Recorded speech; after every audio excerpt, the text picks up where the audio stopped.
It's another peaceful Saturday morning, approaching the 6 a.m. hour.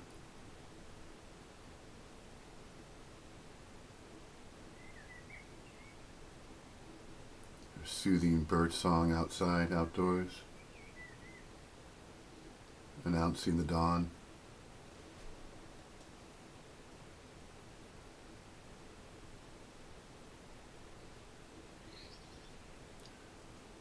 The 16th of March, 2019.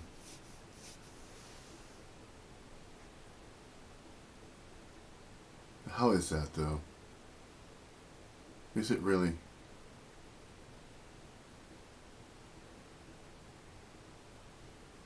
Is this another day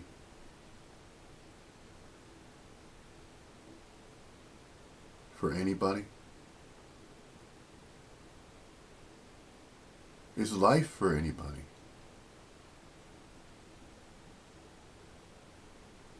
It could be said that life is for everybody. And life is for every living thing that ever existed and will ever exist. Well, it is said that existence is simply relegated to that which appears alive. So that which is apparently appearing to be alive is part of the aliveness of absolutely everything. Anyway, nobody can really know the totality of that. It's unknowable. How all of this, how does reality appear both real and unreal? How is it not this and not that? How is it all that is, simply this, empty fullness? Appearances as though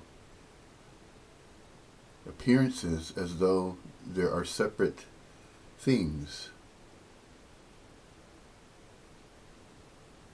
that are appearing in this appearance, but that's not it.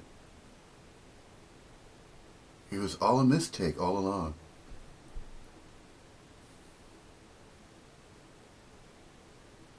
It was a mistake all along. And when there's that recognition via this human corporeal manifestation that it feels so physically real, so convincingly so, that the mind of a body mind just simply cannot accept that. It cannot accept it. It says, no, that cannot be. That cannot be it. I remember that I had parents. I remember I was very, very young. I do have flashes of memory. When I say flashes of memory of what could be construed as moments in time, in space and time, whilst this body mind was just appearing within a duration of space and time, for a duration of space and time, during a timeline, whilst this body mind was appearing as an infant. In fact, right about the first 2 or 3 years, there are these, what could be construed as electromagnetic impulse, neuronic firings, because biologically speaking, it is said that the human brain, when examined using instrumentation, medical instruments and medical devices and CAT scans and scanning the mind, the brain, and And what is knowable information regarding the brain, how it appears in its physical appearance. When we say physical, that which is relegated to the sensation of conscious contact with something, with an object. See, that's the conundrum, isn't it? That is the paradox. The paradox whereby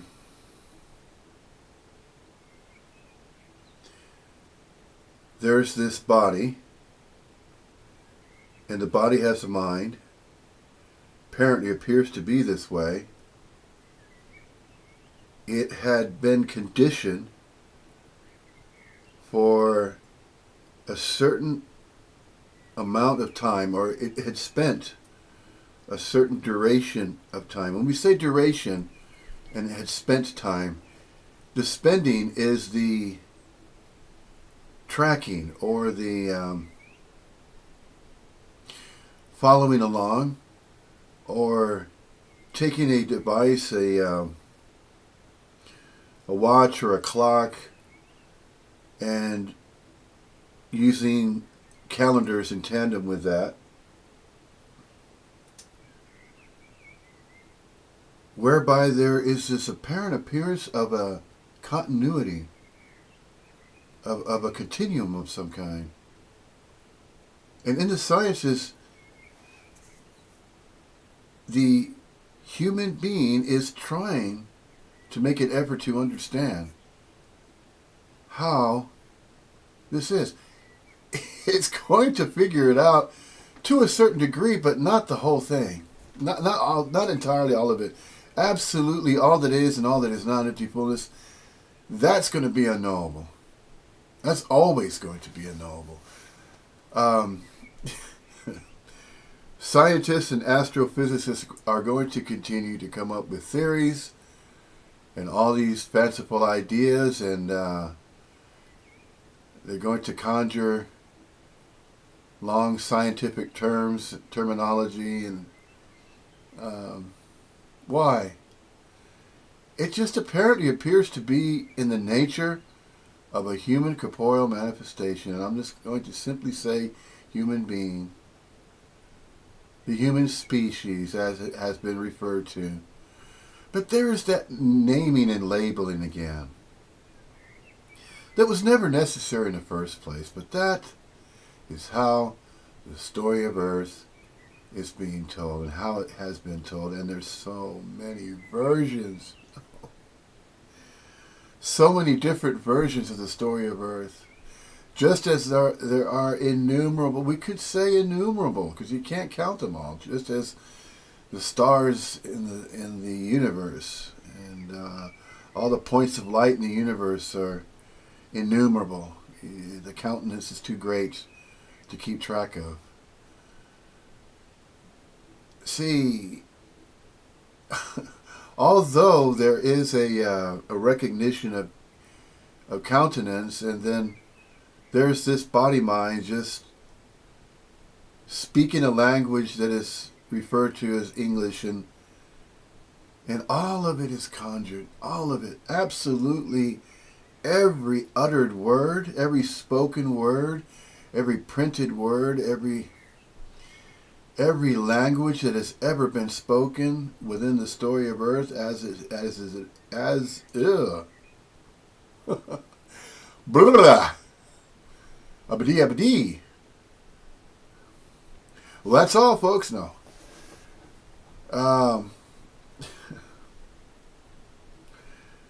No, you see, all of this doesn't really matter, does it? Is there a grand scheme of things? I mean, we've heard this expression used before in the American culture and here in the United Kingdom. Oh, by the way, I'm in Peterborough, this city I'm in now, and country. This is in Peterborough, United Kingdom. Of course, there's a Peterborough, Canada as well, isn't there? and happen to be in the Peterborough that's in the United Kingdom. But do I happen to be? No. See, there's that the language that's being used again.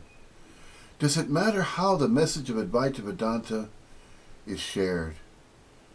To a certain degree, it does matter. Now, it matters in the sense that if the spirit of the law, along with the letter of the law, is present whilst the Advaita Vedanta message is being shared of non-duality, when the message of non-duality is shared, of course it's just not a message, it's a fact. I mean, it's obvious.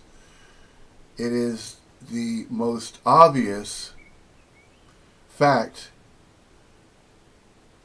In fact, it could be construed as the ultimate truth, the truth of all truths, the answer to all questions.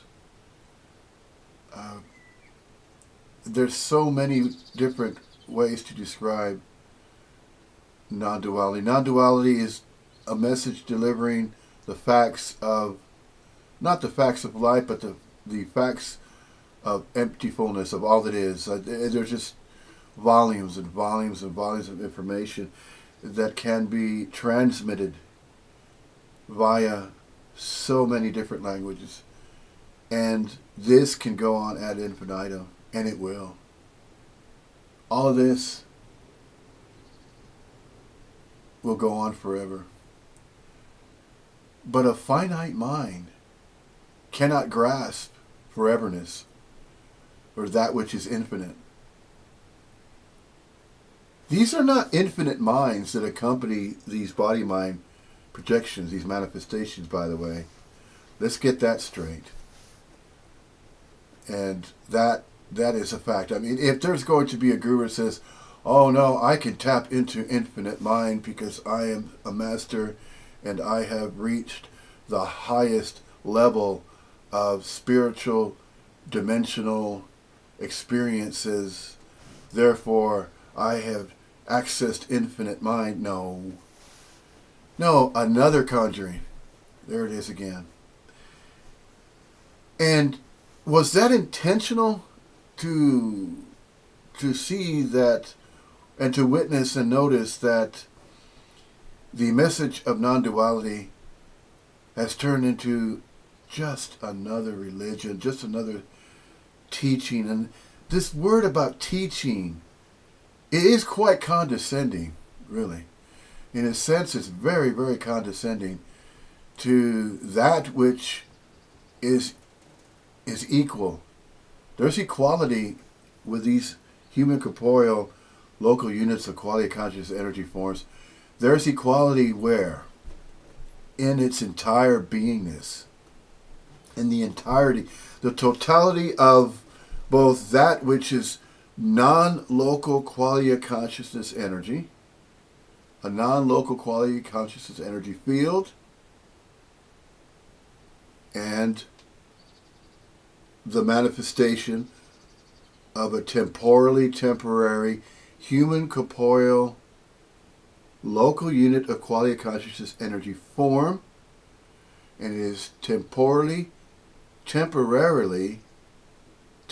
as in space and time, but not of space and time, and temporary in the sense of the impermanence. It's a temporal temporariness insofar as the manifestations of appearance of all that is concerned.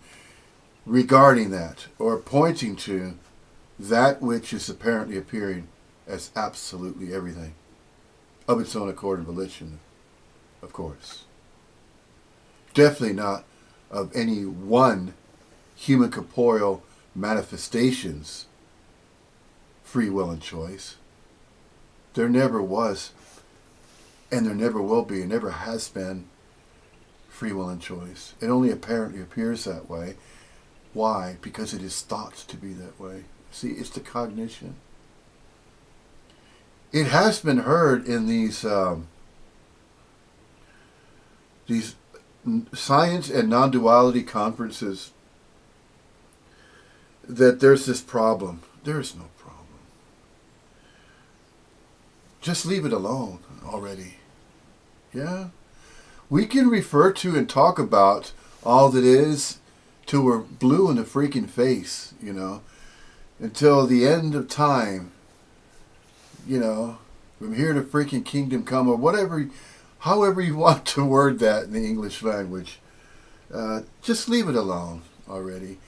It's okay to discuss it and to gather together, and besides, that's how the non-duality message was first shared and brought together. If you go back as far as you can and check, if anybody wishes to know and look into information of that which is knowable, just go on Google. Just go on a search engine. It's not that difficult to do, to use the English language.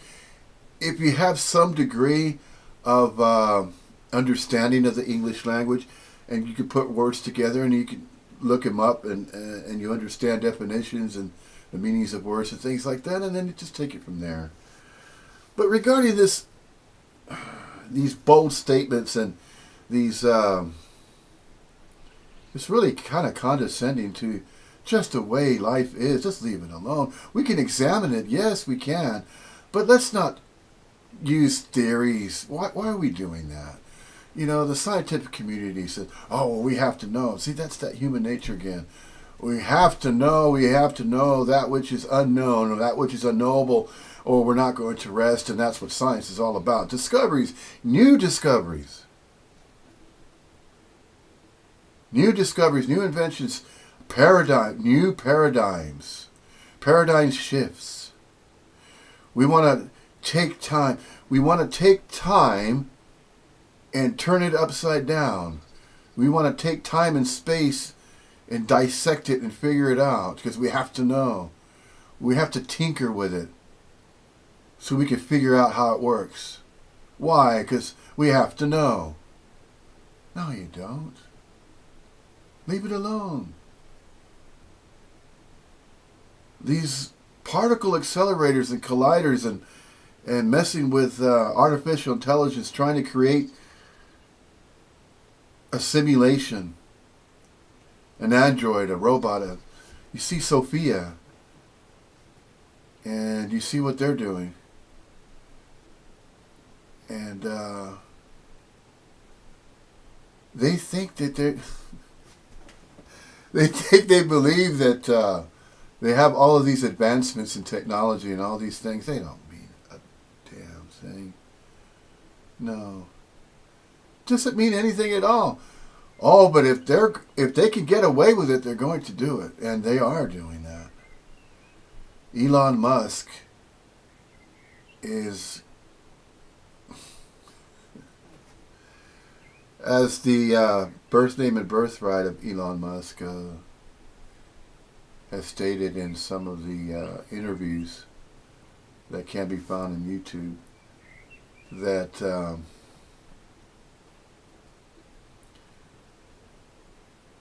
scientists and researchers should not be tinkering with certain things that are already naturally in place. And when I say naturally in place, there are energetic movements throughout the infinite universe, and yet, since this apparently appears to be a local planetary body in this particular area of the infinite universe, so we're just going to simply go with familiarity, using the English language in terminology, studies, science, that which is familiar. How else are we going to refer to these appearances? See, it's the appearance of all that is and all that is not empty fullness, that is simply this. It is just fine the way that it is, because it's perfect, whole, complete. Why bother trying to figure it out and trying to come up with theories? The theory of everything. Really? Seriously? Really? Dr. Thomas Campbell, your big toe. Your big theory of everything. My big theory. And we all have our own big theory of everything, yes? And the universe is finite. It has an edge. It has a barrier. It has an end. And you could come up with a mathematical equation on a board that's on many different chalkboards that can go for a long way. And writing down, that doesn't matter. It doesn't mean anything. There's no meaning behind. You can write all the little figures and the little those. You can write down all the formulas you want, and that doesn't mean anything. It doesn't mean absolutely anything. None of it does. All of it is conjured. It is all fictional. It's fictitious. It's a fictional story. It's made up. All of it is. You don't know that. You don't know that the universe is finite. Nobody knows that. So why make that claim?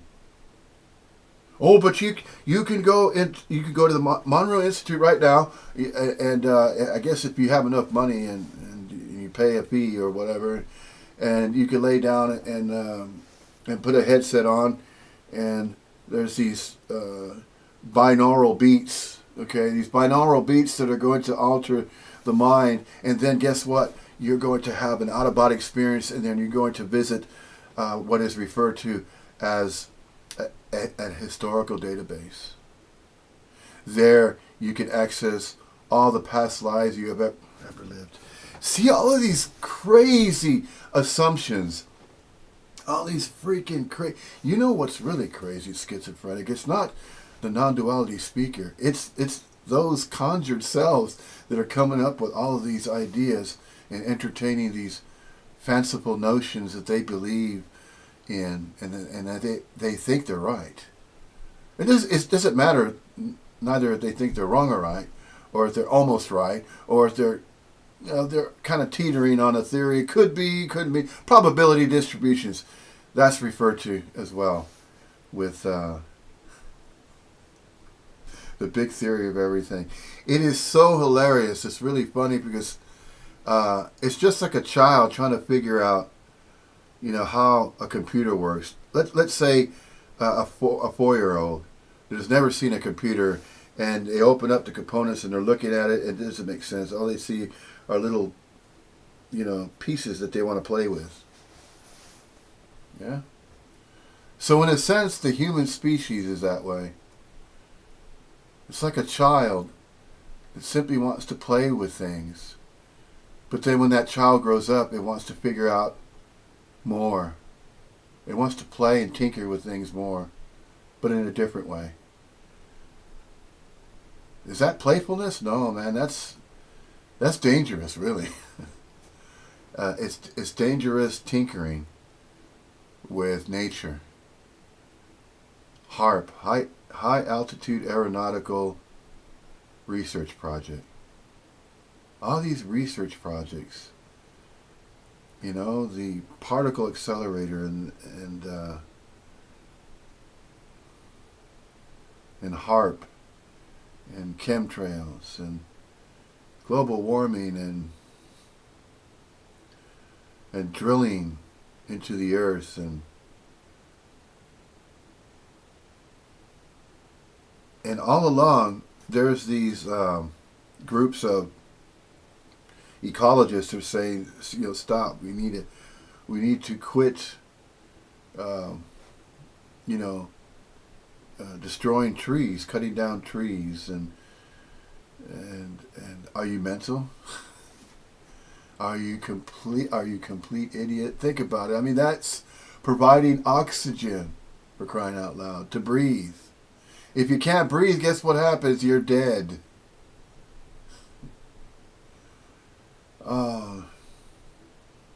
There's just so many ways to, again, to share this message regarding non-duality. it doesn't need anybody to refer to it, to explain it. Yet we are talking about it because it is one of the most, not really controversial subjects, but it is one of the most intriguing and fascinating subjects to talk about.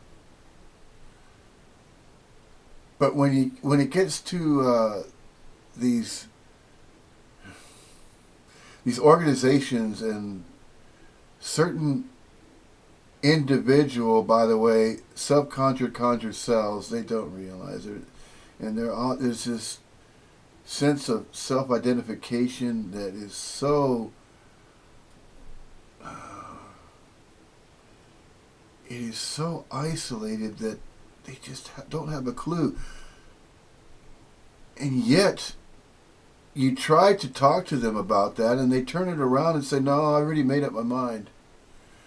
Because if the birth name and birthright of Thomas Campbell, the ex-NASA astrophysicist, and I'm not picking on the man, okay? I'm just simply using him as an example because he has made these claims. He's making these claims and he's going around the world talking about this. My big toad. His big theory of everything. And he says everyone has their own version of a big theory of everything. They could. But yet, not going to say he shouldn't be doing that, but why bother? And it is stated this way, to say, why bother? Because there's no meaning, reason, or purpose. You're not going to find one. You know why? Because it's all conjured. Again, these are just human corporeal local units of quality conscious energy forms that are appearing as what is referred to as a human species. Human beings. Being human. That's it. If you say any more than that, then you're simply conjuring, and it's going back to what? It's going back to referring to that same old self-identification. Self-conjured, conjured selves, beliefs, ideas that, oh, there's somebody here that knows about this or that. There's somebody here that has a birth name and birthright, is a special, unique individual that's carrying some information, okay, and I'm going to be a speaker, so I'm going to present myself using my birth name and birthright, and oh, by the way, let's not forget my credentials, because that's what gives me license to go around the world and speak whatever I want to speak on, any particular subject. For example, those that get their master's degrees in various fields of study. Oh, I definitely know what I'm talking about because I have my degrees. I have my credentials. I'm intelligent. I'm so intelligent enough, intellectually adroit, you have to believe me when I tell you. See? So we have to believe what Dr. Thomas Campbell is telling us. He has a master's degree. He was an ex-NASA physicist.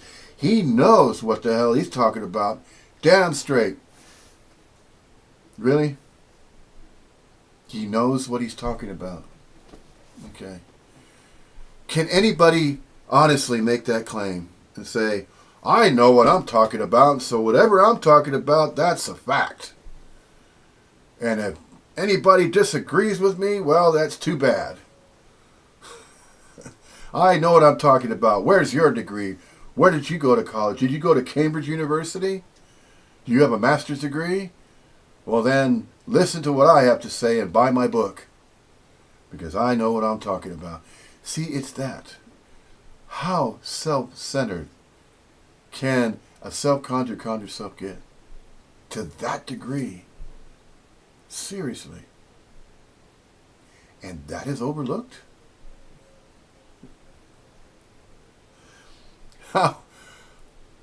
How can that be overlooked?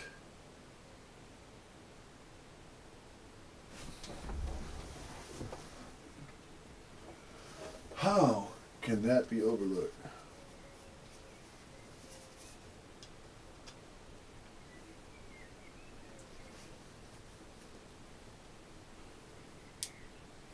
This body mind has a very high hypersensitivity to light.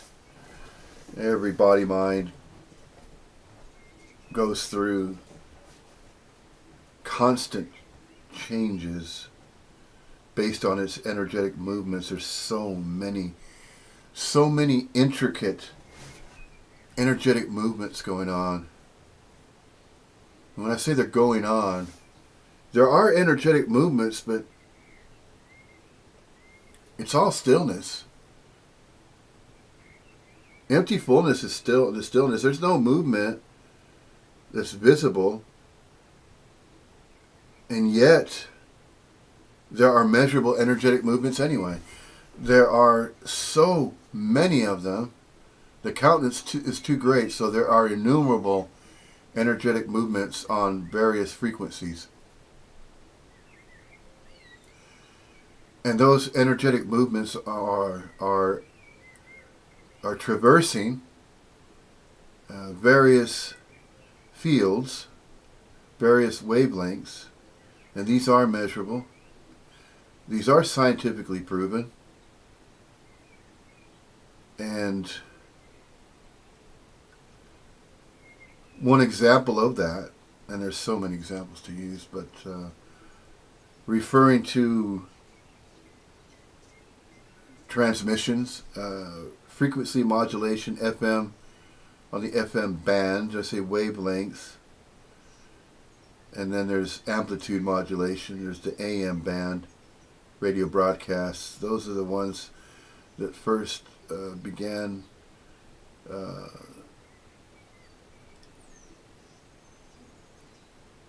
they were tapped into. In other words, the amplitude modulation of radio stations were using devices on a particular wavelength. Isn't that amazing, though? Isn't that extraordinary regarding radio transmissions? You cannot see them. They're not visibly observable unless you use special instrumentation. Then you could view a small screen, and then it shows lines, and those lines of static are measuring, and the static is measurable on various wavelengths. See, that is a scientific explanation for what? For the variety of human corporeal appearances. And just as there's different tonations and different frequencies of sound, different pitches, and there's such high frequencies that go so high into the higher octaves that the body-mind of the action figure utilizing hearing loses a certain range of sound. And yet there are life forms such as we find in the animal kingdom, specifically with the species of the canines, that can hear tonations and frequency ranges of sound beyond the capabilities of the human corporeal form. And why is that? See, there's another example of something that can be examined and researched and looked into, that's safe. You're not tinkering, you're not messing with nature when you do that. You're just simply examining. Now, harming animals and using them just as guinea pigs and rats, and we see, and chickens, and we've seen so many different animals, rabbits, hamsters, mice, especially mice and monkeys and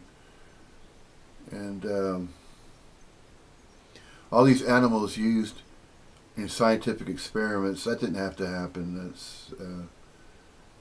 It's neither wrong or right, but you see the moral fortitude about it, that that's a life form, and it's going to be suffering if you're harming it and using it in experimentation. And here's where caring and compassion comes in. You know, speaking of compassion and caring, you know, it feels like a privilege almost sometimes. Sometimes one could be deep in a meditative state. They could meditate, and then along comes this thought and idea, and with that thought comes the emotion and feeling of compassion, especially whenever it is witnessed another life form is being harmed. See, non-duality refers to everything that appears, yes, but it doesn't mean to just simply ignore the sufferings that are going on, because see, that's the Buddhic tradition, and most of the religions are referring to practicing random acts of kindness and helping one another, especially if somebody else is experiencing great discomforts for whatever reason, on any level, emotional level, physical level, any kind of level.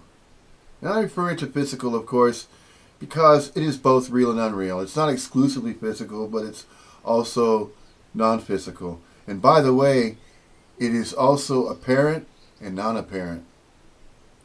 I have yet to hear that in any satsang and from any non-duality speaker. There's probably one out. I mean, the count is so great nowadays that there could be one out there. In the when I say out there is no here and there's no there. It's just figures of speech. All right, Pharisees of non-duality speakers. In case the non-duality cops are about, I'm going to report you to the non-duality police. Yes, I am. Because you're not using proper non-duality speech. You know, there should be a non-duality dictionary compiled. Somebody could do that. Some human corporeal manifestation could take to a computer and a Word document and just put together, and then throw it into, or offer it to Wikipedia, and then place that in there. A non-duality dictionary. A non-duality encyclopedia. There's a lot of, so many non-duality books have already been published, or been written. Well, what about a non-duality encyclopedia? That would be interesting. See, the approach, this particular body-mind decided to, did it really? Yeah. Well, did it make its own decision? No, it's also what's conjured. Self cannot get out of self, so what's self to do? Well, yeah, not only travel lighter, but just continue. It's not a free will anymore. It's the will of what? It's the will of all that is. It's a different type of, as Paul Hederman, and I'm simply going to call him Paul Hederman because that's his birth name and birthright. But as every human corporeal manifestation that has been, every action figure that has been following along so far and has seriously, I'm not referring to, a satsang here and there and I'm going to get back to work. No, then that's the that is the self-conjured conjured self saying, oh yeah, I do understand what the non-duality speaker's talking about, but I'm sorry, I need to get back to my life. See, if you're still talking about that and you still believe, if you're still speaking using terminology that way, then that hasn't happened. Another, it's not even a happening. Because this really isn't happening. I mean, seriously. Although you hear the speech coming out of this human corporeal manifestation that's visibly observable mirrors, and we call this a mouth, we call this a head, we call that a neck, we call, the torso, and we have all these names and labels for things. All of that's delusion, all of it's conjured, all of it's made up. The whole thing is made up. And when I say made up, I don't mean that it's exclusively physically real, and then we could say, okay, well, there's these names for these body minds, okay, and each one has its own individual life to lead. It has its own free will and choice, and it has its own body. It can call its own, and no, none of that. See, all of that self-conjured conjuring of a self-conjured self, and the self-identification with self, that's all separation, that's all duality. That's not what we're referring to here. That is not what's happening. None of that is happening. There are no happenings that have to happen. Happenings don't have to happen in the first place, okay? Or in the second place, or in the third place, or in whatever place, because there are no fixed positions or places anywhere. Every awareness is simply every awareness. There are no fixed points in space and time that anyone is being. Everybody, okay? Nobody is left out. Everybody's included. Everybody's included in absolutely everything that is appearing. How and why? Well, simply because within the appearances of everything that is mingling, absolutely everything that has been referred to as though they are separate things, okay? Anything can appear within the appearance of everything as time in the appearance of everything. Anything can appear within that. And within anything that appears, something can appear. Now, we say something, that which has been categorized and labeled and named. So that which has been categorized, labeled, and named is within absolutely anything that can appear in absolutely everything that appears. From nowhere, out of nothing. Out of nowhere, from nowhere, and out of nothing. Then there's everything that appears. Absolutely everything that appears. And then there's time in the apparent appearance of everything. See, it's only apparent. It's apparent and non-apparent, both. It's apparent in the sense of in space and time, and it's non-apparent as from nothing and from nowhere. The void, the unknowable, the unreal, the unobservable.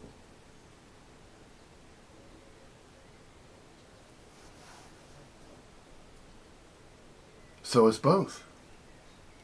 Absolutely all of it. Absolutely everything is both. Real and unreal, observable and unobservable, knowable and unknowable, apparent and non-apparent. It is and it isn't. We are and we are not. Every single human corporeal manifestation as an action figure is mingling with absolutely everything else that's appearing. It's just part of the scenery. It's part of the energetic movements of scenery. All interconnected. Not two-ness. No, that's what non-duality. Non-duality is non-separation. Non-separation is the recognition that there's not two of anything. There's nothing separate. Nothing exists separately of its own accord and volition.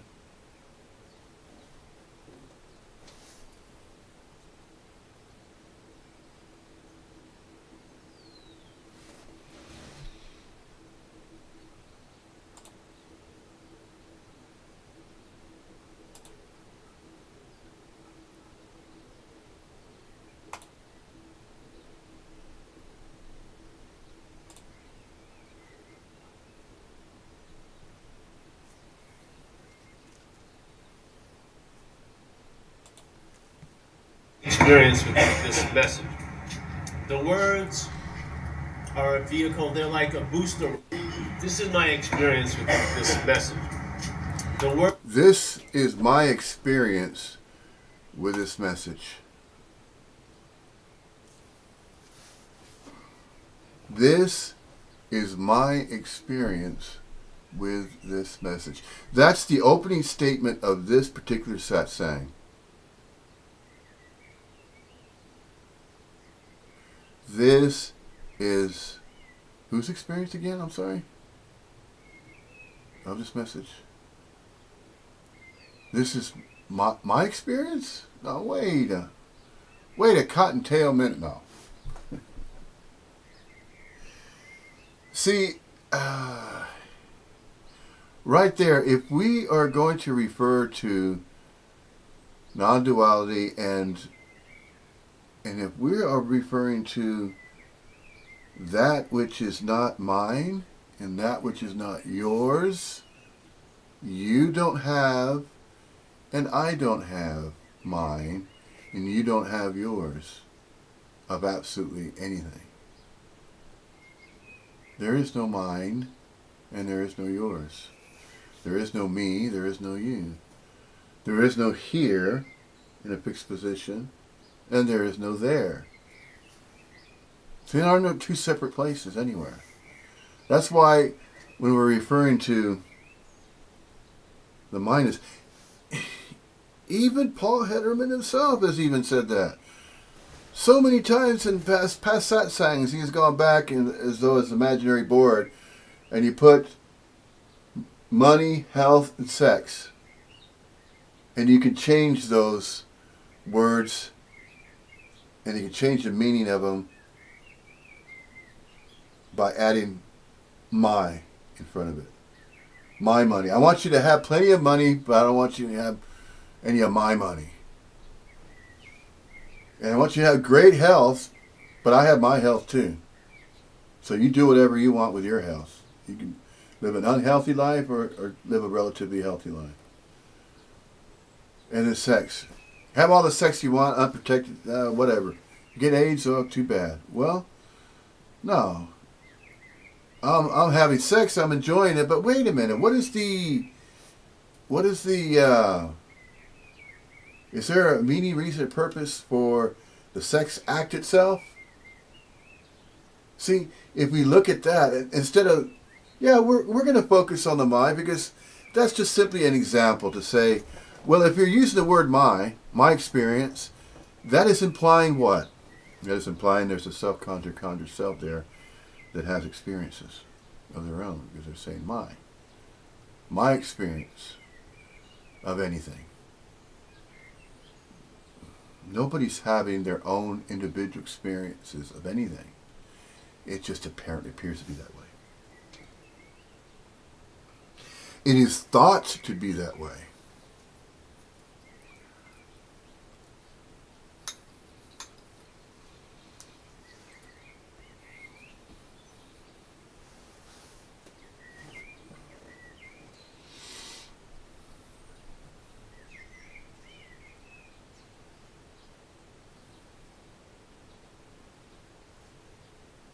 Are you really having your own experiences?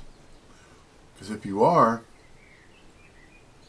can you share those with me? Let me know.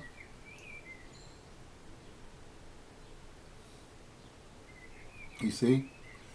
You notice just in that kind of exchange how there's separation right there, automatically, already recognized. Because there is somebody that believes that there's somebody else that is thinking in the same way they are, insofar as the idea that I have my life to live and you have your life to live. What is your name? Oh, really? Oh, okay. Where were you born? Oh, okay. You're a separate person and you have a birth certificate and you were born in a particular place, a particular point in space and time. There's not everywhere. Oh, no, it can't be. There must be fixed positions that we can go to. In other words, I'm here, and then I could go over there. Then I'm in a different place altogether.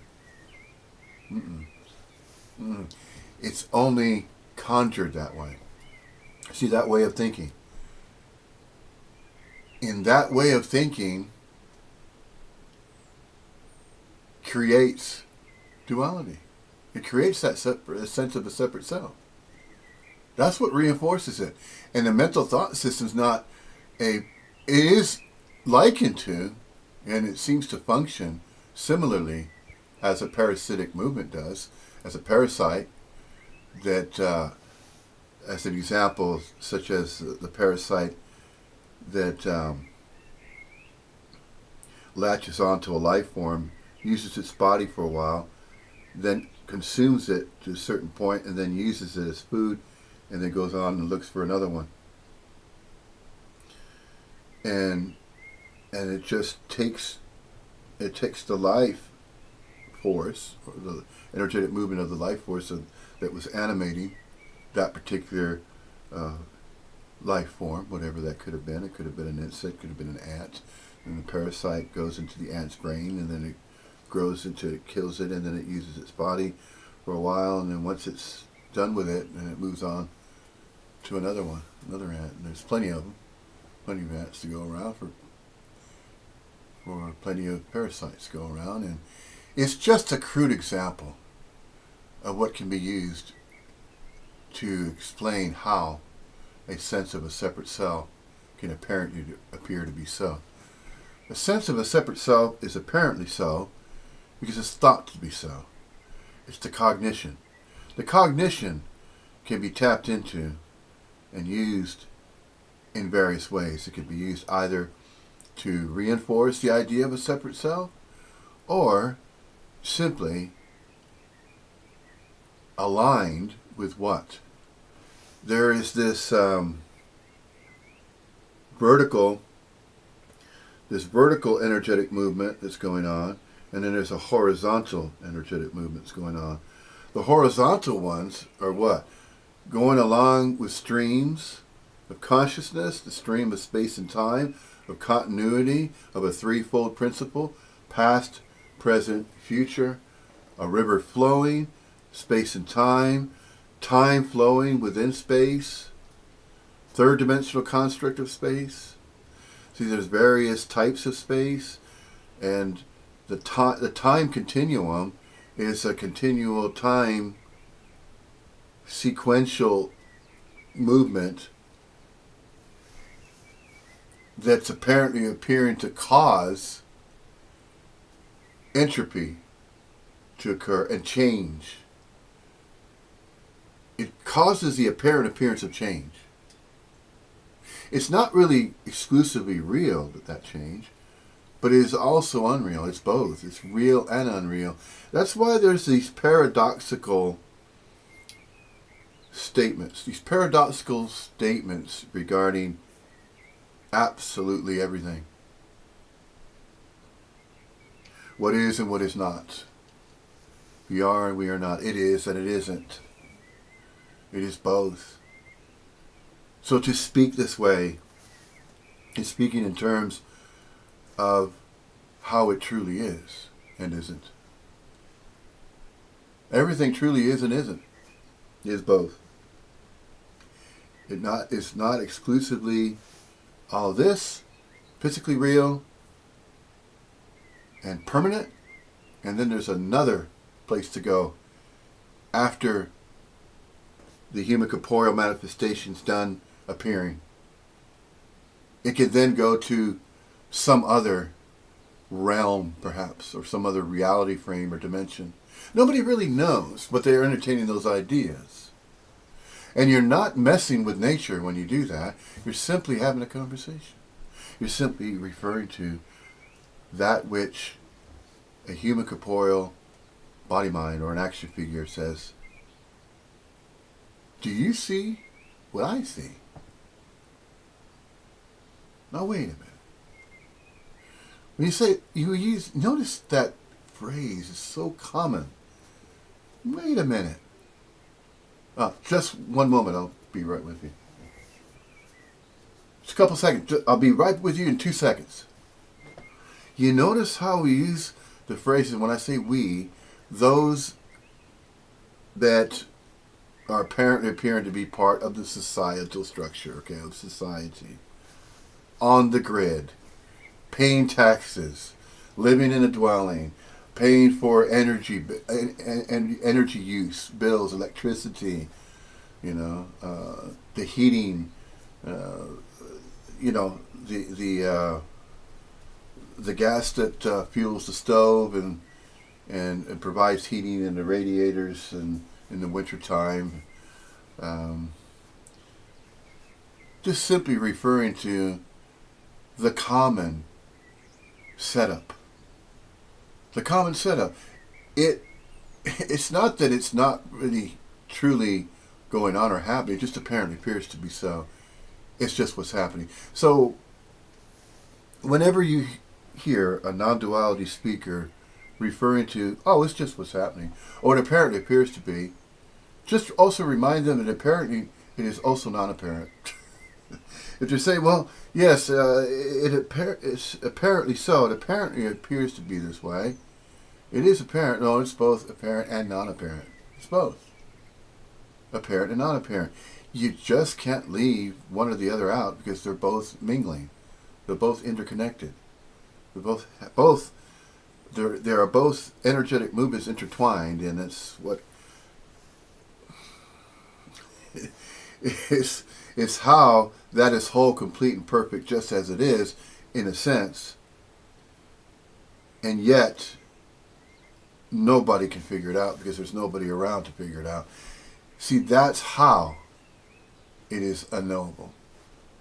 It is unknowable simply because there are no separate human corporeal manifestations that are utilizing the human corporeal appearance of a body-mind that's visibly observable mirrors. That is not being used in such a way to profess that it knows what this is all about, the absolute everything, empty fullness. It doesn't know what that's about simply because there is no meaning, reason, or purpose behind absolutely everything that is whole, complete, perfect, and simply this. Just simply this. It is empty fullness. It is spacious aliveness. It is infinitudinal complexification. It's that symbol, the figure 8 on its side, alpha and omega. That's the symbol of the alpha and omega, the beginning and the ending. No beginning, no ending. It's both the beginning and the ending. It's a constant racetrack, so to speak. And within that racetrack, there's clockwork apparently appearing. So, although time is an illusion, it is used in so many metaphors. It can be used as a metaphor, as an example, as an attempt to explain the unseen energetic movements that are not visibly observable using conscious contact of sight. Of course, the conscious contact of a temporally temporary unit of local quality of consciousness, human corporeal energy form. It's visibly observable in space and time, but not of space and time. I say not of space and time, from nothing, out of nowhere, oh boy, unknowable, unobservable, unreal, manifestation. Time, space and time. Time timing the appearance of absolutely everything that appears as it does, of its own accord volition. So you have all of this energy. And within the entire panoramic infinitudinal complexification of the infinite universe, within all of that energy, there are energetic movements within it. Another metaphor that can be used is just a fire. Let's say you're camping and you're starting a fire. You have some wood, some dried wood, and you're putting that together. There's some dead trees that you dragged from a nearby kind of a foresty area, sort of. Let's say you're in the embankment of a river, and then there's an area where you can set up your tents and camp out overnight. Okay, and then you want to start a fire, so you put some boulders, some large rocks in a circle, so that you can contain the fire and keep it there, and then later on you put a grill across it and perhaps cook some food on it, or popcorn, or have a weenie roast or a marshmallow roast or whatever. And so if you ever noticed when you have a fire going that there's sparks that are shooting off that fire. Well, using that metaphor, the apparent appearance of a human corporeal manifestation is a spark. And that the fire is empty fullness, all that is. That is a fire that never burns out. And in a sense, whenever a human corporeal, although it's not right or wrong that there is a sense of a separate self happening, that has never been said that it's right or wrong. It's just simply recognized that is apparently appearing to be what happens. It's not to say that, oh, you're not awakened yet? Oh, come on. You know what? I think I can help you become awakened and enlightened. That's not necessary either. Why? Because everybody's already inherently on. Anyway, everybody's already enlightened. Every single body, every body manifestation, every manifestation of a local unit of quality consciousness energy, automatically, when it is referred to as being born, introduced into space and time. It's another. You can define being born as that. It's just another apparent appearance of a human corporeal manifestation, and we already understand the dynamics of what is being visibly observed. And so when I say we understand, the understanding of what is witnessed, given a label, given a process, defined, the definition, a summation, a summary, an analysis. So see what the human corporeal form has done, the human species, the human race, the extent of its very nature. Every life form has a degree of its own natural nature. That's what nature, the word nature defined as nature, means natural, in its natural state, in its natural form. Nature, of course, as it is its own energetic movement of the environment.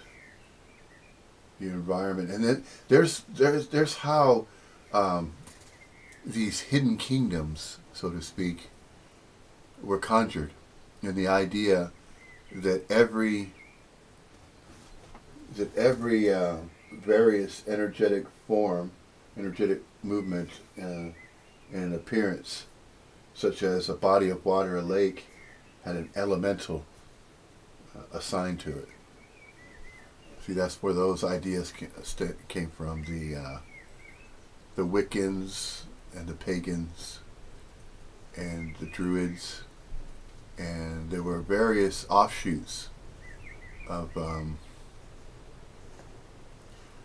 what's kind of similar to Christianity, religions, even Satanism, even necromancy and the black arts. You know, there's witchcraft, there's white witches and there's black witches, and there's all these different conjurings of of groups and communities and communes and cults and covens. Of course, with the Wiccans, the pagans. Well, the Wiccans have covens and they commune, and then they conjure and cast spells and pay homage to various forces in nature, and they call them various names. And so there's all of these things throughout the story of Earth, and anybody could look into it. But is there any one isolated body anywhere? So getting back to the message of non-duality now, it only apparently appears to be that way. Is it right or wrong? No, it's neither right or wrong. It's just a way that it apparently appears to be. So there it is. So there it is and there it isn't. It's apparent and it's not apparent. We are and we are not. It is and it isn't. Not this and not that. Neti-Neti. That's the bottom line. What bottom line? There is no bottom line. There are plenty of bottom lines. There's more than one. There's more than one bottom line. And obviously, apparently appears to be more than one body-mind appearing within absolutely everything. Just mingling. Being. That's it. Just be. Let it be. All right, I can turn this off now. Bye. Click. No.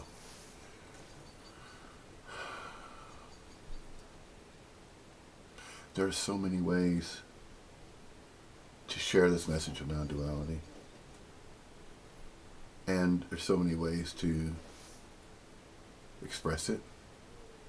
And there's so many languages to express this. And it's freestyle. It's freestyling. It's radically free. Absolutely everything. Empty fullness and spacious aliveness. It's dispersed awareness. Everywhereness. No parameters. No boundaries, no parameters. Radically free. That's what energy is. Energy continues to move about absolutely everywhere. It has no boundaries, has no limitations. Now, when it comes up against another energetic movement, something interesting can apparently appear to happen, though. And it is likened to radio station bleed over. If you've ever noticed, if you've ever tinkered with, let's say, the frequency modulation of the FM band, and you're kind of scanning the band, I'm referring to the type of radio devices that were manufactured back in the 1970s. In the 1960s and 70s, there were these radios that had dials, and you would tune and turn them. But then in the 70s, of course, frequency modulation, FM, was introduced into the public arena. I think it was the military that were using various frequencies at the time when the first radio transmitters, transceivers, and with electronics. And if you go back and you look at the history, why can't it be herstory? Why is it always history? You ever notice that? His story? Well, she has a story to tell too. Why can't we say it's her story? Yeah, we could. There's that new approach to recognizing, the genders where there's mixed genders, and then to accept more and identify more with those that are transgender, or they're bisexual, and then they have been seemingly excluded and left out. And this is some kind of thing that's going on with society right now. And then, of course, it goes through various phases of acknowledging and recognizing certain groups in society. And when you see that, that's more of what? Well, it apparently appears to be causing a degree of segregation. The idea is to recognize what? That there never was any segregation. It was all conjured. A self-conjured conjured self got together with other self-conjured conjured selves in agreement to create what? More separation. Create this group over here, that group over there, and in terms of thinking that there is a group here, a group there, and there is no separation. There is no here, there's no there, and that's obvious. It's obvious once there is no longer the idea of entertaining self-centeredness or self-identification with the self. Oh, there appears to be a self, and that goes on. Sure. There's still this functionality, this feeling of physicality. Yeah, that's still there. There's also a very strong recognition. Very strong. Man, and it's far more obvious that conjuring of that separate sense of self that had been given so much attention for so long, for so many years, until that finally fell away. It dissipated back to nothing, because it was nothing all along. It was no separate thing, no thing. Yeah, that's the word, nothing, no thing. See, that's what's really extraordinary. Also, it's fascinating. It's really quite interesting how the English language can be used this way, and there is this recognition that the Sanskrit sounds as though it's entirely foreign to English, but in a sense, it's kind of there are some correlations there, which is seemingly how the Bhagavad Gita, the Upanishads, and the Sanskrit, and a direct translation from there to English, from the Sanskrit to English, is so intact, and that all the mantras and all the utterances and all of the information regarding Advaita Vedanta and non-duality, that it's intact. It's not. The message was not tainted. It's not mistranslated. It's not tainted. It's not ruined. It's a direct. That's why it's so effective. That's how and why the collapse of a separate sense of self can seemingly be so instantaneous, just so sudden. Just like I really enjoy that story of the lion and the sheep that Paul Hederman shares. That's a really good example of how it can be recognized, where there was this orphan baby lion that wandered into a pasture where there's a whole bunch of sheep, and the little cub was running with the sheep whenever a lion was about to approach and try to capture one of the sheep for food. And well, those who have been following, all the various non-duality speakers on YouTube, and then you've been also checking out Paul Henneman's YouTube channel, Zen Bitch Slap, which, by the way, I mean, that's a clever name. Yeah. And those that are still steeped in self-centeredness, that have yet to realize that they are unreal, this conjuring, this self-conjured self that they have made up and that they believe is separate from everybody and everything else, and they have their own free will and choice, and they're living their own life, and they're still saying, my life, my things, leave me alone. Too bad you never were alone all along. You think you were alone. You just thought that. See, it's all in the thinking. It's the cognition. It's the consciousness. But all there is not consciousness. No, that's not all there is. Mm-mm. There's far more to all there is than just consciousness. I expected a delivery. That's why I had this window open. You need to hear. They're going to bring another one of these. Just put this bookshelf up the other day. So if you ever noticed in the past, some of the past volumes of this series that I've been recording, the scenery in the background has changed, hasn't it? You know, that's another interesting thing, isn't it? How the scenery apparently appears to change. It's not like that movie with Bill Murray, starring Bill Murray, Groundhog Day. It's not like Groundhog Day. No. It's as though it feels now that life, it feels like a rebirth. Then born every day, as though it feels like being born all over again. Every 24-hour period feels like, oh, it's all brand new. It's not dull. It's not boring. I'll tell you what's dull and boring is what's going on in that thick head of yours. If you still believe you have your own life to live, and if you still believe in that self-conjured self-centeredness, if you're still going along with that, if you still think you have free will and choice and that you are a separate, very special, unique individual, and man, you're into taking selfies and going on Facebook and showing off.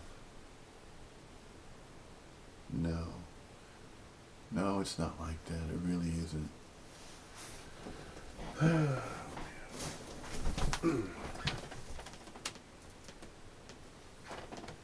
want to be able to hear the delivery person. My staffy, Oscar, he doesn't always bark. He doesn't always go to the door. Because it's still kind of early in the morning. He has his little habits, bless him. You know, the innocence of canines, so that's why they make this way. That's why canines are such ideal companions. And that's why you see a lot of people that prefer to be alone, or they have no choice to be alone. When I say being alone, nobody's being alone anywhere, anyway, to begin with. I'm just referring to, let's say, there have been couples that have been married and living together for many years, say 15, 20, 25, 30 years, and then one of them happens to pass away. And when I say pass away, see, to say that they either died or passed away, that's two different energetic movements going on there. Now, it has been stated, and it has been stated by other various non-duality speakers, and you can go into YouTube and you can hear them speaking regarding, my separate sense of self, it died, it's dead now. The me died, that's the one. Oh, the me died. Or the me fell away, or it collapsed, or dissipated, or disappeared, or it's no longer around, or it's recognized that there never was that separate self. Well, there's various ways to refer to that. You know. This particular body mind refers to that as conjuring, a self-conjured self. And it just simply latched onto the word conjured.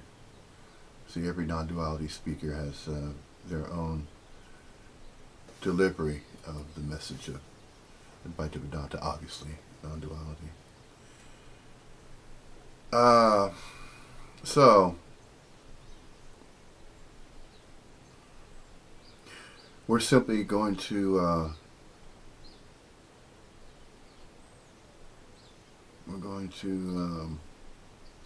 share another one of Paul Hitterman's satsangs here. And it's simply going to be interpretation using different words and phrases of the English language. That's all. Does it matter? No.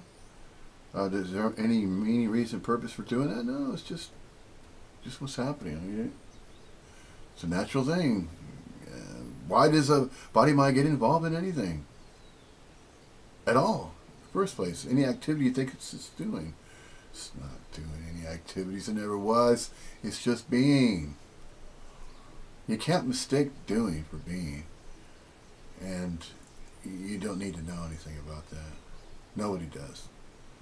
This doesn't need to know. That don't need to know. No separate senses of cells that believes they're a subconscious conscious self has to know anything. They don't need to know anything for all of this to simply be as it is.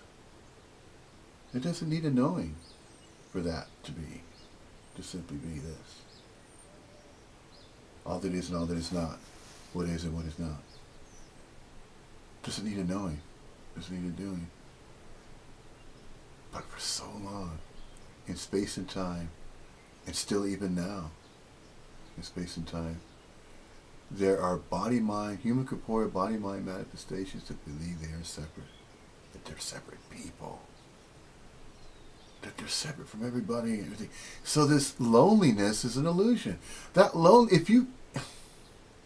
I say if you've ever felt, okay, if there's still that personal appearance, isn't there? There's still that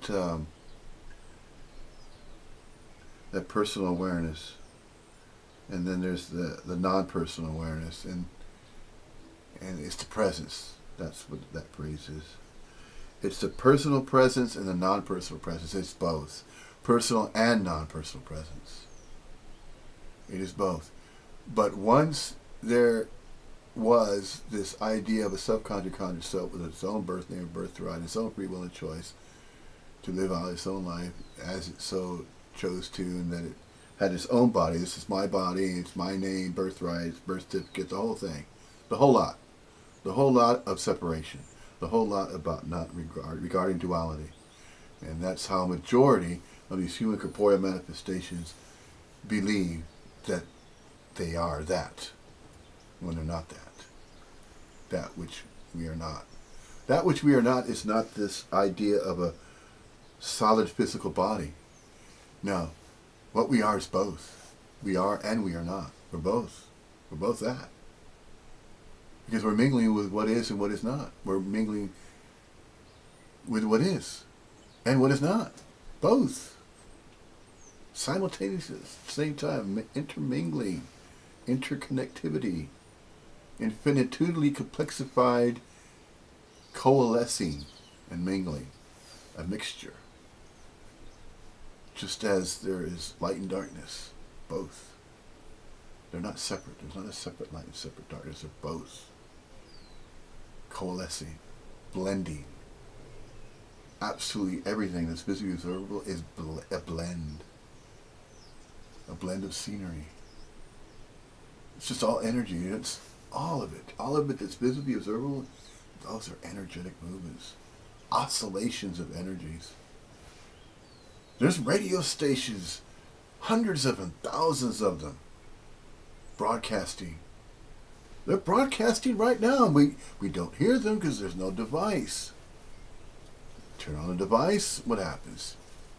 Then that device has been put together and structured in such a way that it allows the human corporeal manifestation to hear these transmissions and to hear these sounds, these voices coming through. That's extraordinary, isn't it? Just entertain that idea.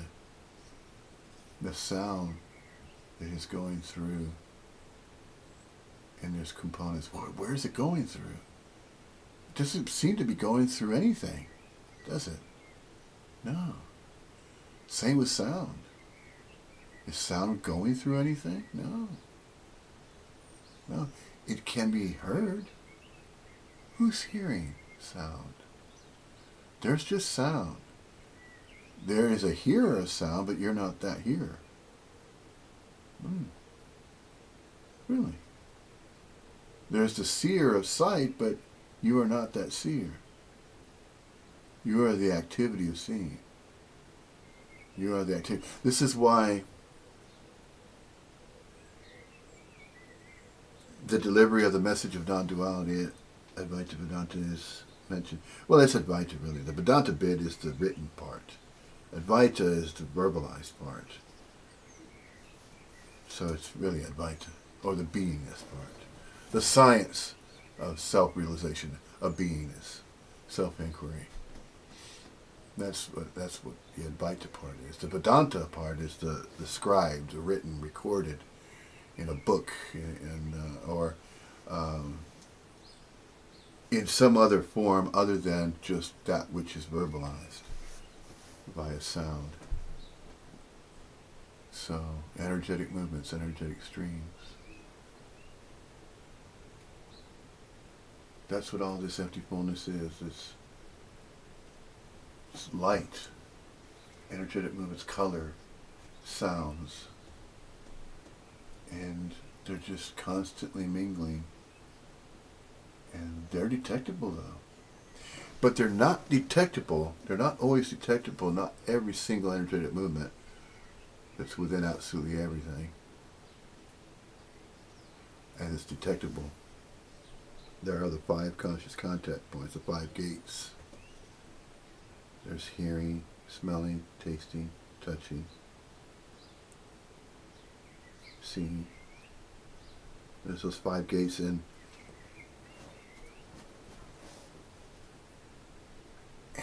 that is so limited, isn't it?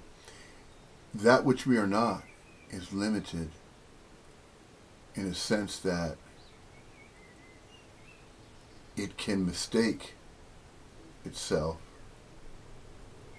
for being separate because that's all it knows. That's why it's so focused on knowing and doing, because it's immersed.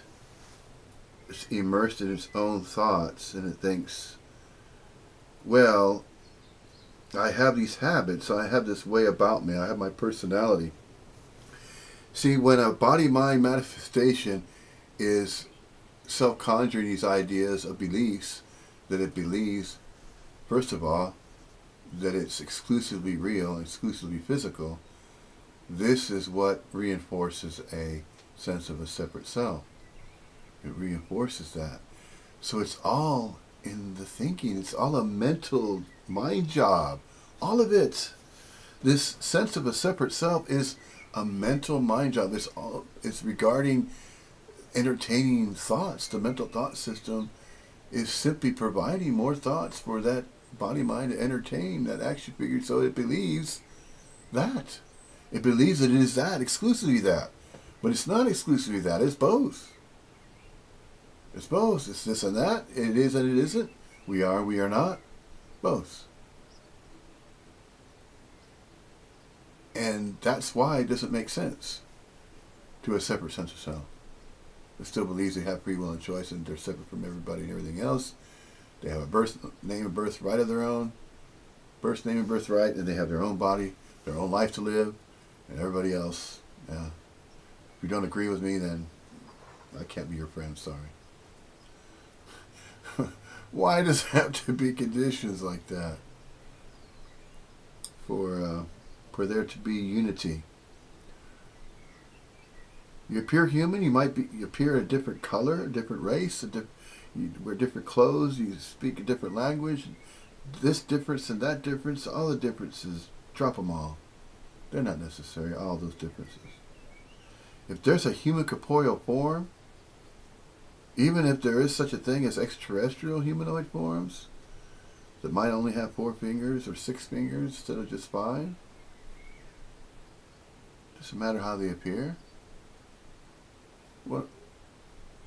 What else is there to think about or to consider in that sense of unity? Because the unity's already there, like it or not. Although there are human corporeal manifestations that still believe that they are separate, that they are a separate individual entity. They're existing alone. No. Collective, yes. Collective consciousness is true in a sense that there is a collectivity going on, a collective consciousness whereby there are apparent appearances in space and time. That's where it all apparently appears to be occurring. That's where all the action's going on, apparently appearing to be going on, the action. The action is in space and time. That's what's going on. And whatever is unobservable, whatever is unknown, unknowable, well, it is simply that. And perhaps once this human corporeal manifestation and all the others in space and time, once they are no longer visibly observable mirrors, what happens then to that energetic movement? Well, perhaps it is simply no longer visibly observable in mirrors. It's no longer temporarily appearing in space and time. What happens to that energy, that energetic movement? It simply goes and turns into that return, or as though there's a return. It's referred to as Brahman. The Atman, Brahman, and then the Brahman, of course, is the void. It's the unknowable. It's no thing. It's unreal. It's unobservable. That's Brahman.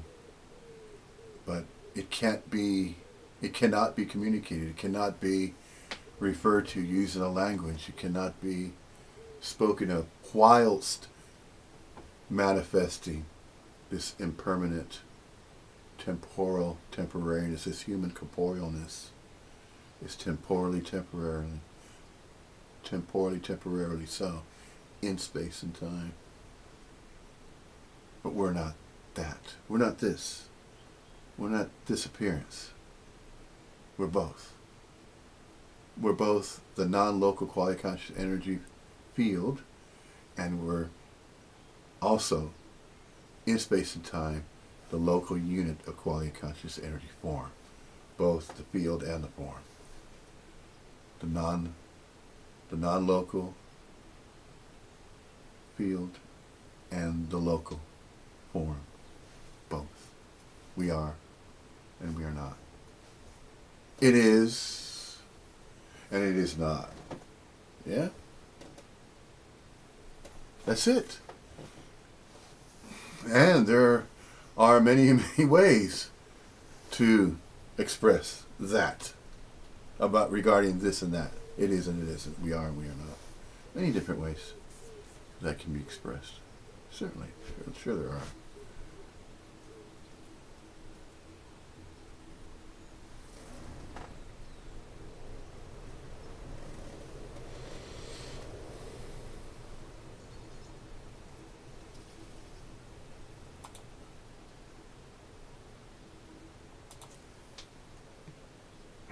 Are a vehicle, they're like a booster rocket.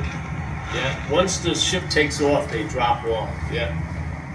They have no purpose for the remaining of the voyage. The booster rocket. So the words sort of carry the message. Yeah. They get in. The words sort of become like any other word you ever heard, but the message gets in there and it causes an infection, so to speak. So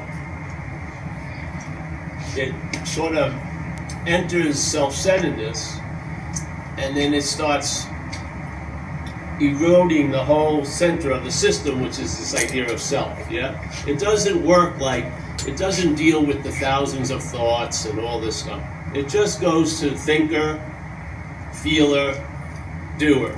Yeah, basically, its target is very, very precise. It doesn't get lost into good, bad thoughts, nice thoughts, spiritual thoughts, addictive thoughts. It doesn't go anywhere there. It just goes to that sense of being the thinker, the sense of being the feeler, the sense of being the doer. Has no interest in doing. It's not a moral or ethical path is just basically looking at, is there two? Is there a doer and the done? Is there a seer and the seen? Is there a hearer and the hearing? Is there a feeler and the felt? Is there two? That's all it's questioning. Non-duality emphatically says not two. So if you're entertaining non-duality, you can only entertain non-duality in sort of a negative way. There's a recognition that there's not two, and that's the entertaining of non-duality. Yeah? You can't entertain non-duality because there's nothing there. It's just a negation.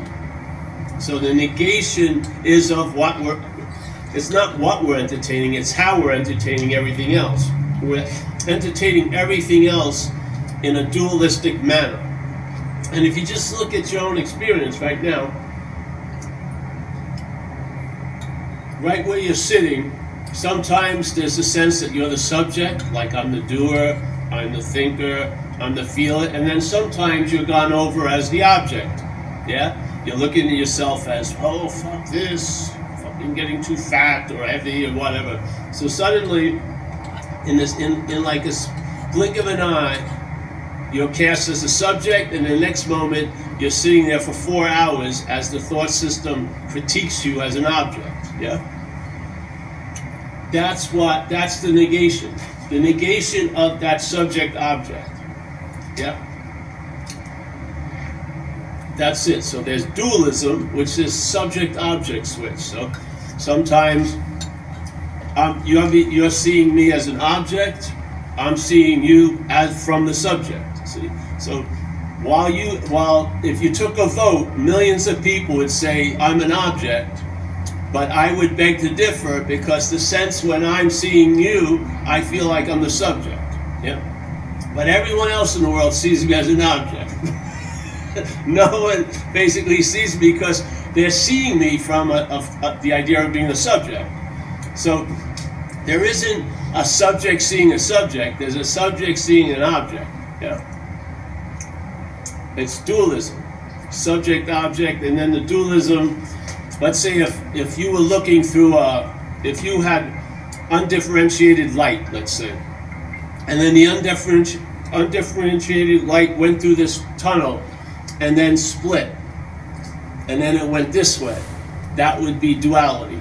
Yeah, so duality would be yes, no, hot, cold, close, far, male, female, night, day. Yeah, it's sort of like what gets emphasized are the ends of a pole. Yeah, so there's happening, but then there's the person that did it, and then the happening, or something like that, right? There's an interpretation of verbing to imply there's a noun somewhere. So when there's the seeing, hearing, feeling, tasting, touching, which if you call it a doing, we've been doing it ever since we got up this morning. Now, I didn't go to a class of doing. I didn't go to a class of seeing and hearing, feeling. It's just happening, yeah? I don't seem to have any volition over it. It's not really sweating because it's been seeing too much. Yeah, it's not going, Jesus, I can't hear anymore. It's hearing, yeah, because it's not doing it, it's being it. Yeah, it's being conscious. That's its nature. So there's the being conscious,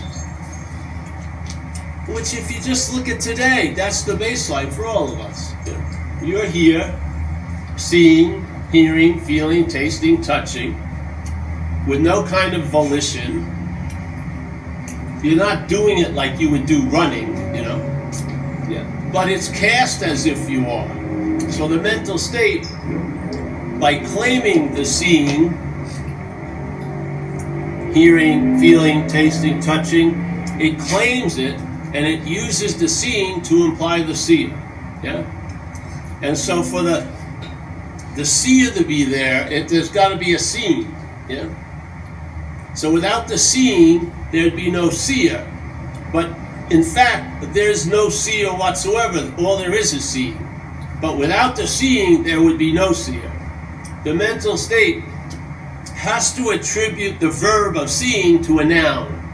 it can't come up with the noun itself. Yeah?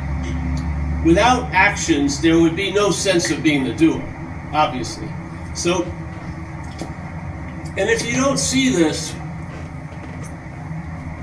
it's like living your life with the cart in front of the horse. Now, you may be doing it for quite a while, so you think that's normal, but in fact, it's off, yeah? And if you could just have a moment where the horse was in front of the cart, you would see how insane the mental logic is. You would just see it clearly. And you wouldn't have to go through like 3 years of seminars. You would just see it. Yeah, there wouldn't be you seeing it. There'd be a seeing of it. Yeah. All right. So we use a terminology called selfing. Selfing is very, very simple. It's a verb, and the verb is the act of being identified as a self. Yeah? Now, there is no self to be identified with, so there isn't a verb that's attaching to the noun self. Yeah? So there isn't this thing to be identified with. There isn't a self that you could be in the act of being identified with it. The whole thing is a verb, the act of being identified as a self. The feeling that it's a noun, that's the mistake. It's a verb. The whole thing is the act of being identified as a self. It's not like the act of being identified and then as a self. Yes? You see it? The act of being identified as is the verb, yeah? And then we would think there's a noun called a self. So I've been identified as self all day. No. You've never been identified as self. What's been happening is you've been listening to the act of being identified as a self. You have believed it, yeah? So suddenly, you're believing the act of being identified as a self is what implies the self. As soon as the self is implied, it will now claim to be the one that's been in the act of being identified as a self. You see it? If you see it, that's all it is. It's a flavor and it's done in time. The act of being identified as a self is a verb. When that happens, and that which we are is what, look at your head. Your head isn't playing to out here, it's playing to the audience in here, yeah? All your thoughts aren't open to, it's not a public source, you know? It's not free sourcing. It's all in here, it's playing to an audience of none, really. It's playing to the audience of what we are. So here it is, the mental state's trotting out this act, the act of being identified as a self. And so what happens? You go, well, and then then you suddenly go into the memories, yeah? Through time. And how are you pictured? As a body. So suddenly you're seen as what you would call a self in the past, yeah? The whole thought system thinks of you as a self. And the perceptions are seeing things. They're not seeing no thing, they're seeing things. I see this chair, this, you, that, yes? So when what we are is relying on the GPS, yeah, of memory, thought, and perception, that GPS, its source code is you're a self, you're a body, yeah? Not even a body, really, you're a doer, and a thinker, and a feeler, and it pins it on the body, yeah? The body is the object of which it puts the claiming on. So the actions are claimed to imply the actor. This gets hit with the brand or the tag of actor, right? The thought system, thinking, implies that it's got to be a thinker. The thinker gets tattooed to the body. So now you're the thinker, the doer, and then all the feelings all day are being used to imply that there's one person who's having the feelings, and that's the feeler. Yeah. So the body is sort of like, let's say if something was advertising a party but never happened, but it would constantly post on a thing like this, party. This is the body. So the body gets to be the demonstration or the advertisement or the clincher or the convincer that yes, I'm the doer, the feeler, the thinker. Yeah. As soon as that's in place, you live from there. Now you fall into certain categories, like in AA they go, if you live from there, most of your activities of trying to get relief from that would be cast as self can't get out of self. So you're already in the act of being identified as self. You're now feeling the irritable restlessness and discontent that can produce, and now there's a natural desire to get relief, but getting the relief is fucking hijacked because you try to get relief as the problem. Not from it, but as it. So you want to have relief from self, but as a self. So then maybe you go through all this stuff and you end up at the last house on the block, spirituality, and you're doing spirituality with the same thing, same attitude, or the same beginning point of reference that you did everything else, starting from here, taking this to be exactly what you are, and then going forth to try to get relief for this. Yeah? To try to get a spiritual condition for this. So maybe I go to a 3-day course, seminar of chanting I'm not a body. But every moment I'm chanting I'm not a body, it's the body identification claiming to be chanting I'm not a body. What does the chanting I'm not a body do? Reinforce the body identification.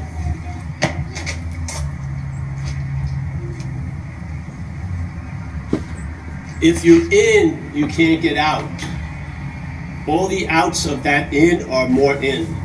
It's just the way it goes. If you don't see the robbery, go ahead and do what you're doing the way you think you're doing it, and so hopefully all the things that you try to do to get relief from that or for that or as that are going to fail you, and that's the greatest teaching they provide.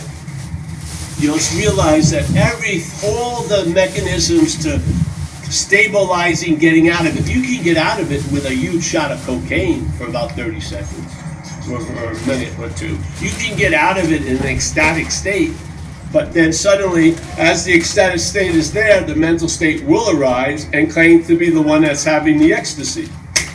And neuters the ecstatic state. You would think that these things, if they happen, would put you over the top. They never put you over the top.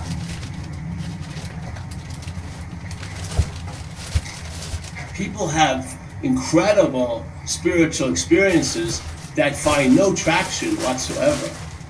Because as soon as they arise, as soon as the mental state regroups and notices it, claims to be the one that had the experience. You see? How are you going to get out of that as that?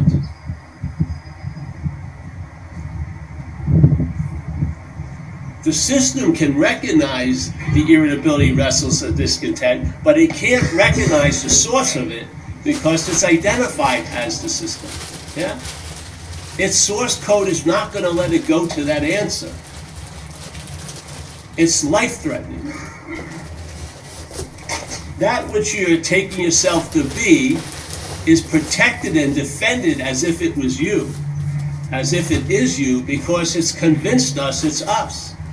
So let's say you practice spirituality and it leads to the point, what's blocking me fucking off from this thing?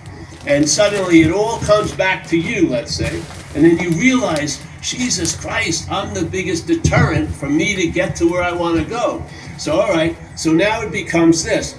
For me to have reality, I basically have to be destroyed for me to attain reality. You're not going to want to attain reality. It's not going to be on the top of your list to rush to reality, because reality means you're going to be destroyed. So there's a little cognitive dissonance there, yeah? You can't get the whole army marching in the same way. So your head's going full steam ahead, and then this no. Yeah. And the fact is, it's made spirituality another way to hide out. Because in some systems, let's say a furniture store promised you a couch on Wednesday, and it hadn't come by Saturday, you'd fucking flip out. But here in spirituality, you think it may take lifetimes. You can't, there's no warranty, you can't return it, and it may take lifetimes. So it's a pretty good self-surviving policy for the system, yeah? You can be looking for what you are for fucking ever. But the whole direction is to see what you're not, and then you'll find out what you are. Because many of us sitting in this room have tried to find out what we are from what we're not for many, many fucking years. And it finally somehow dawned on us, something's off with that. What the hell's going on? I can have unbelievable experiences, but they're gone by the next day. They seem like this should have put me over the edge. It doesn't. This was the one. It ain't. This was the big fucking break. No, it doesn't. It's like this thing is sort of like when a thermometer breaks and the mercury gets spread.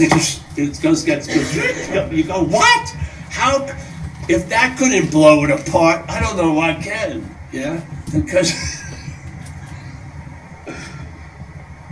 So then suddenly, maybe you hear a talk, or maybe you read a book, maybe Huang Po or Nisargadatta or Ramana Maharshi, and then you see in there, supposedly they're not their writings, it's someone else wrote them down, you see this certain warning that they all say in their own little memorable ways, and they usually say it many, many times, which is this basic conundrum of the act of being identified as what you're not. Yeah, because if you want to get to LA and you're basing on your trip to LA on Omaha, it would be important that you're in Omaha because you're going to buy a lot of maps of how to get to LA from Omaha. But what would happen if you're not in Omaha? You may be in LA already. Yeah, all the trips to LA would be the way to hide LA from yourself. You see? That's the joke of spirituality. So he says, Ramana Maharshi, you can follow it, it's beautiful. He says it in even better ways, but I can't find the book. So. There's a presupposing, but the reason I like this way is he uses pre, because it tells you, he points to the effect of time here. There's a supposing, but the supposing presupposes, yeah? So when it's supposed, it presupposes itself. This is the trick. So there's a supposing that presupposes that a non-existent thing is existing. Yes? So in other words, this is what's conscious. Not consciousness moving through this, but this is what's conscious. Yeah, you see the cart is in front of the horse. You believe the cart is what's conscious. That's the cart in front of the horse. Let's say consciousness is moving through this. That would be the horse in front of the cart. Yeah? So we're starting with the cart in front of the horse. Yeah? How does the cart get in front of the horse? It's a little trick in time. So the mental state notices there's activity, seeing, hearing, feeling, tasting, touching. Yeah? It comes after the activity. So the seeing is first, and then the seeing claimed by the mental state is used to imply the seer. You see? So it uses the seeing, it comes after the seeing, the idea of being the seer, but when there's a buying of it, when what we are as the audience, watching this whole mental narrative, buys it, it presupposes, yeah, that the seer that came after the seeing is what's seen. Yeah? It does this thousands and thousands of times. I saw it beautifully illustrated in LA, doing a talk there. Guy who listened to me a few times. He starts saying, all right, listen, instead of using the term selfing, let's call Pauling, all right? So he says, how much is Paul Pauling on a regular day? Is Paul Pauling 90% of the time, 70%? If it's a really good day, 10%? How much? What do you say? And I said, no, you're off. There's Pauling that implies the Paul, yeah? Watch it. There's Pauling, and then it's used to imply the Paul. As soon as the little magic trick works, you feel like you were the Paul. You were doing the Pauling. So Paul is seen as what's doing the Pauling, but the Pauling was used to imply the Paul, which was then presupposed to be doing the Pauling. That's the fucking heist. Are you going to change it? No. Is there any need to change it? No. You just see it. See it. It's the one quality that has been untouched. it's been turned into or been interpreted as a form of looking, but the seeing is seeing. Yeah, it has been untouched by all the shenanigans that seem to be happening after. That's the one point of reliability. Yeah, you can see the heist. If you see the heist, you may not have. It's not like you have to now stay vigilant for 40 years seeing the heist, because what you realize is also that which is trying to be vigilant seeing the heist is the policeman in this duality of policeman, thief, thief, policeman. It's the same thing. That which is catching the thief is the thief. That which is the thief, So there, it's all in cahoots. So you're not going to be for 30 years being vigilant. I'm seeing the heist, You see it, and because it's always referring a non-existent thing, if you get the idea that it's non-existent, how much, you don't even have to kill it once, because it doesn't exist. You don't have to vanquish it once and then feel like it's going to resurrect every few years. No, there's no killing it or extinguishing it. It's non-existent. It's an idea. Yeah, that's all it is. It's an idea. So once you get weaned off of the idea, there's no have to remember, I'm weaned off the idea. None of that.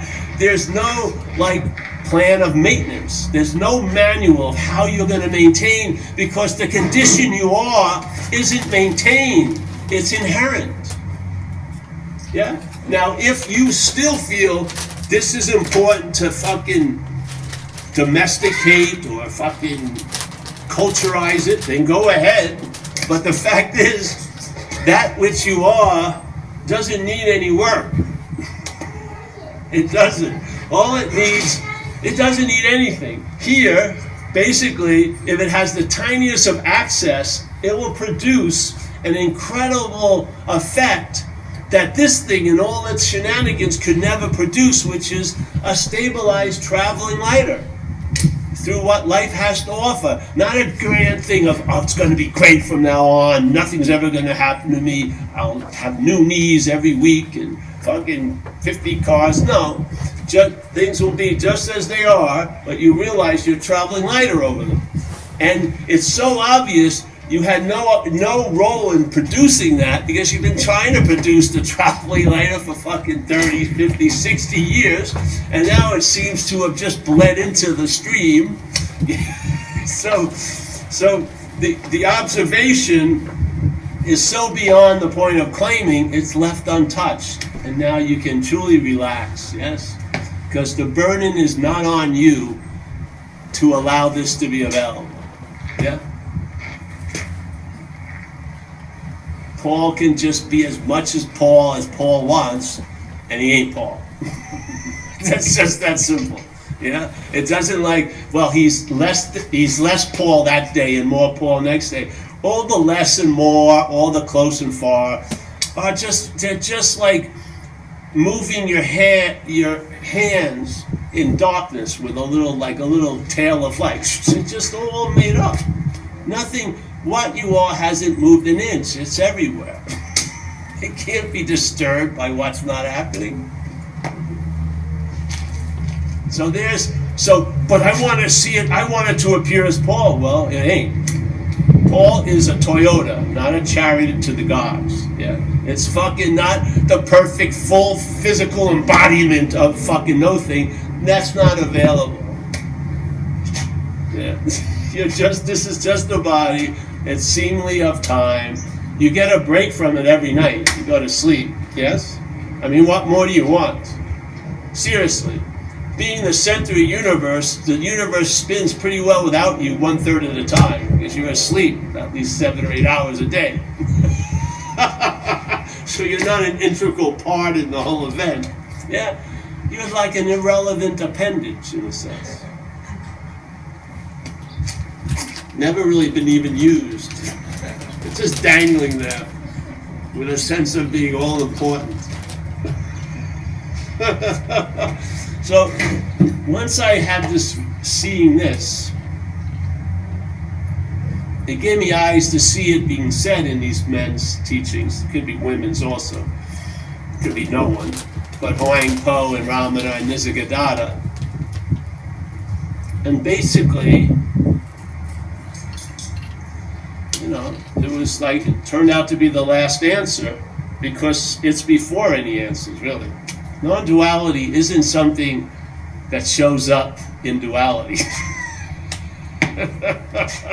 It's the context of this whole appearance, yeah?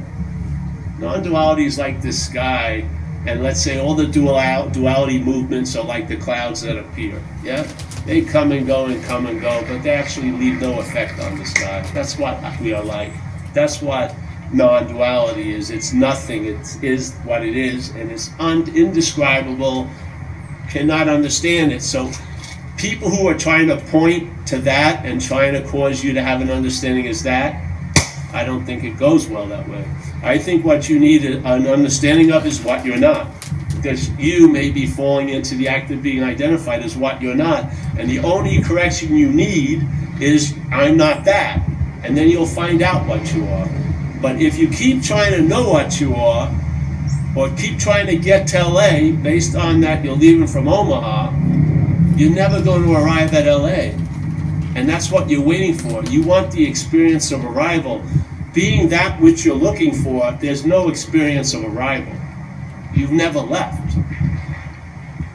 There's no a giant flower and you arrive into the gates. No, there's no arrival. You've never left. That's the dilemma. We're looking at it, we're hoping for it to be an experience. We want to be, can I be there to have it? No. Yeah, that's the dilemma. People will sit 800 meetings like this with still the hopes of getting it. And there's no hope of getting it. Yeah? All there is a seeing of that which is attempting to get it as not you.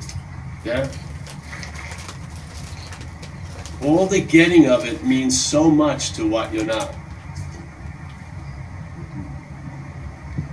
It means absolutely nothing to what you are. Absolutely nothing. I think the greatest signs of spirituality would be 0.0000 signs of spirituality. I swear to God.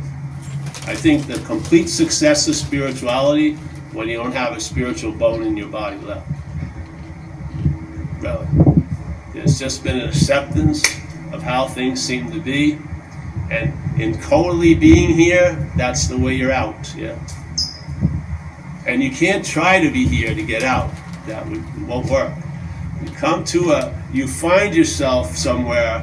You haven't tried to lose interest, but there's been a loss of interest. Yes? But you didn't set out on a course, which would be interest, in trying to lose interest. That would be the same old, same old. There's just a loss of interest. And then there's a reshuffle and a reconfiguring, and you seem to be on the same game board, and you seem to be the boot or the Eiffel Tower, just like you always were, but now you're traveling lighter. Baltic Place, Boardwalk, it's just, there's just rotations. Yes, I got to get out of jail free card. It's just going on. And it's not a life, every square isn't a life or death moment. You're just moving through this little wheel of life, seemingly, and yet there's the demarcations are lost. I don't see much between yesterday and today. Where did Friday stop and Saturday begin? I don't see the clear line. You can tell me a clock told me, but what the fuck is that? Yeah? This just seems to be one fucking whatever. Yeah? With a huge stream through it. And you as the only stability here. You as the only stability here. You as the only stability. Everything else is moving. Everything else is verbing. Yeah? But you're the unshakable, unmovable. It can move usually and never move, obviously, everywhere. So, and if you're interested in the talk, you're interested in understanding it, God help you really. But if you're interested in understanding it, we have tons of videos, and the direction I was pushed was to try to describe what we're not, to just try to describe how the mental state manufactures this impossibility that you're a thing, yeah, and how it reinforces it, because as the no thing, see, this is the dilemma. If you're identified as what's not happening, yeah, you're cast into looking for what you are from what you're not, which you could actually stamp every journey from that shore failed, in a sense. Other than that, the journey is going to succeed by showing you it's failed, yeah? But here you go. So, looking for what you are from what you're not. At the same moment, it would look exactly the same. Switch the emphasis, seeing what you're not from what you are. Yeah, that's it. So, on one level, there's a looking for what you are from what you're not. Yet, in a much more contextual level, there's a seeing of what you are from what you, or what you're not from what you are. It's just that simple. Yeah, it's a little switcheroo. Yeah, and it may look like it keeps going like this, but it never goes like this. Once it connects, that's that. Now the head goes, keeps, and then you want to believe, oh, just I've lost it, but no, there's no losing anything.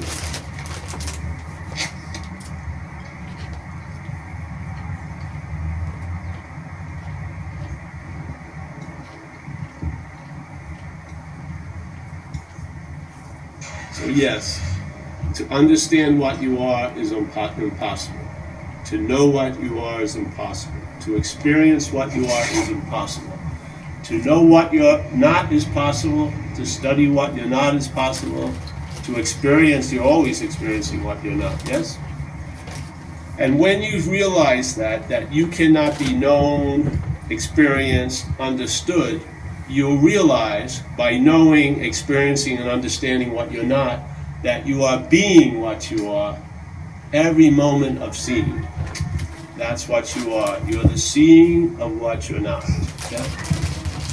So as you're seeing the dreaming, which is what you're not, there's a sense of being that seeing of what you're not.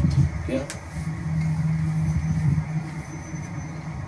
Therefore, you don't, experiences come and go. You've understood enough already. If you're at this meeting, your understanding has delivered you. You don't need to understand fucking much more, really. All you're studying, if you got to this point of maybe questioning duality and the sense of being a singularity in a subject, then you've done all that you needed to do with studying. Seriously, you have. So studying has a point to the place, and then it's pointless. Because when you're at that point, then the option is either you keep trying to be it, or you realize you always are it. Yeah? If you keep trying to beat it, beating one's head is going to serve, because it's going to tell you it's never going to fucking work. Or you can just have the understanding it's never going to work. You already had enough experience it doesn't work. You studied how it works so much and it never worked. And then maybe there's a falling into the possibility, which is always available at all times, right where you are, which is being it. And then maybe all those things that you believe have disqualified you from being it, bad behaviors, thoughts, obsessions, desires, you'll see they cannot exile you from what you are unless what you are believes they can, really. If what you are believes you have to fucking purify yourself, you better fucking start purifying yourself, because that's what goes. As you believe, so it is. That's dreaming. Yeah?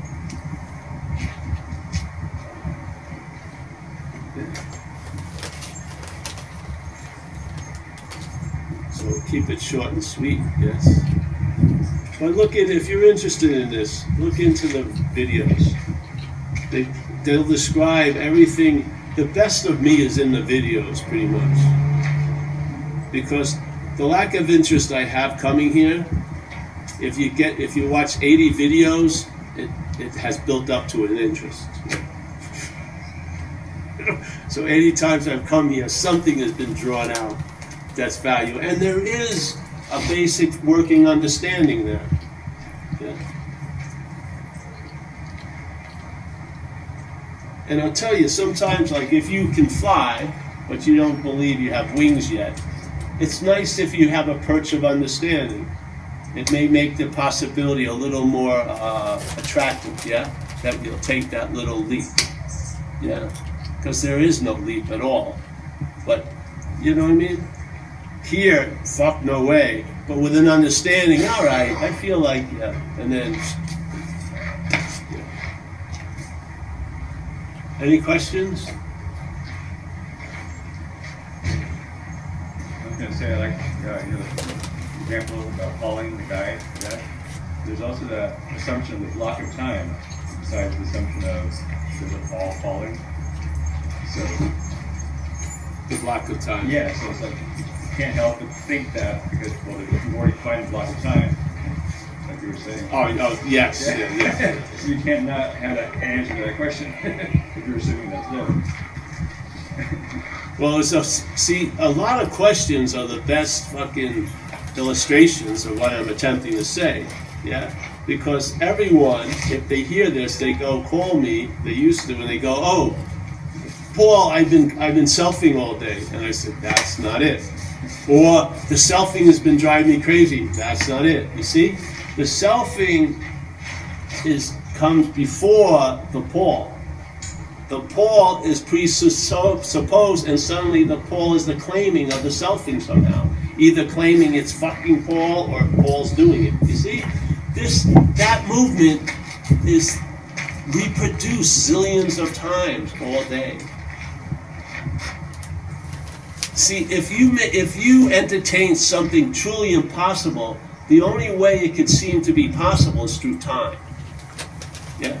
It's time that makes it allow us to seem to be so. It's all about time.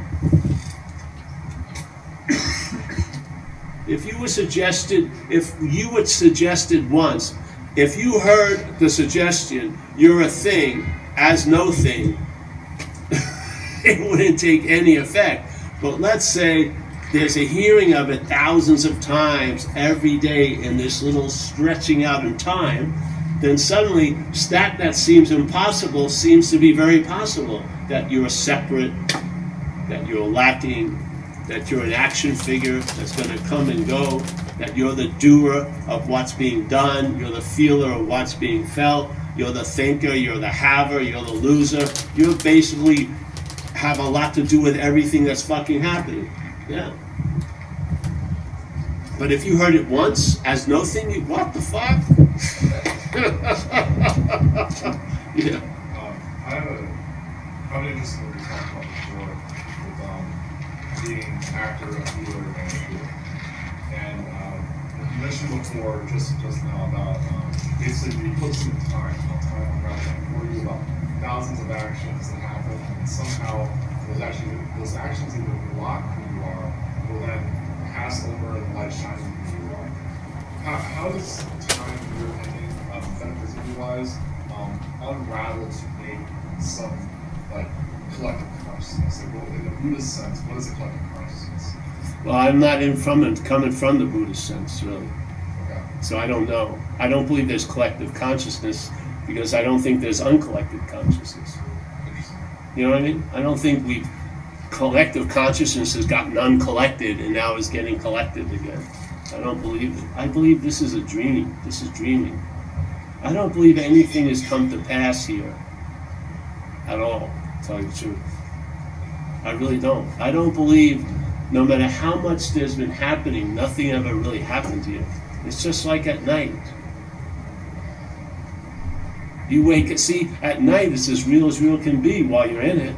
Then you wake up and now you have a point of comparison and you say, oh, that was dreaming. That's not real. Here, we don't have a point of comparison. We think this is real. This is just the awake dream. Yeah? It's just an extension of the same dreaming, but we think we're awake. And then what happens is you realize this is dreaming. Yeah? So that's my feeling. You know, people could, they have their own, but from I've overdosed a few times and passed away. And when I seem to have come back, I had a distinct feeling this has nothing to do with anything, really. This is just like a weird little spinning of an idea. It's like the most real it could get would be mist-like, really. Do you believe that our interpretation of reality is the reality that exists? No. I don't think there's. See, first of all, I don't think, I don't believe reality even exists. It's in time, the unreality seems to exist, the dreaming. I think what reality is not of time. So if something that always exists, would you call it existing? No. Yeah. So I don't believe there's I believe we're dreaming. I think this is like this. This is a tripod. Yeah. It's a camera location. And in this case, the camera has a chip called self-centeredness. So when the light is moving through it, it claims to be the light. And so suddenly, when the camera location is moved, it thinks it's moved it. When the camera location sees a great thing, I saw it. When the camera location's in a bad neighborhood, I got myself here. Its whole storyline or narrative of the movie is self-centered. It sees everything as how it pertains to it, as the tripod, not as or the most as the camera, when it's all about light. Really, it's not about the camera or tripod. If there was a smartphone that literally talked to itself like that, a lot of people would find it really weird. That's right. Yeah, but we're doing it, and you see sometimes when people get older, they leave all pretense. They're starting to talk out loud. They're just like, fuck it. Who's in the room with Tony?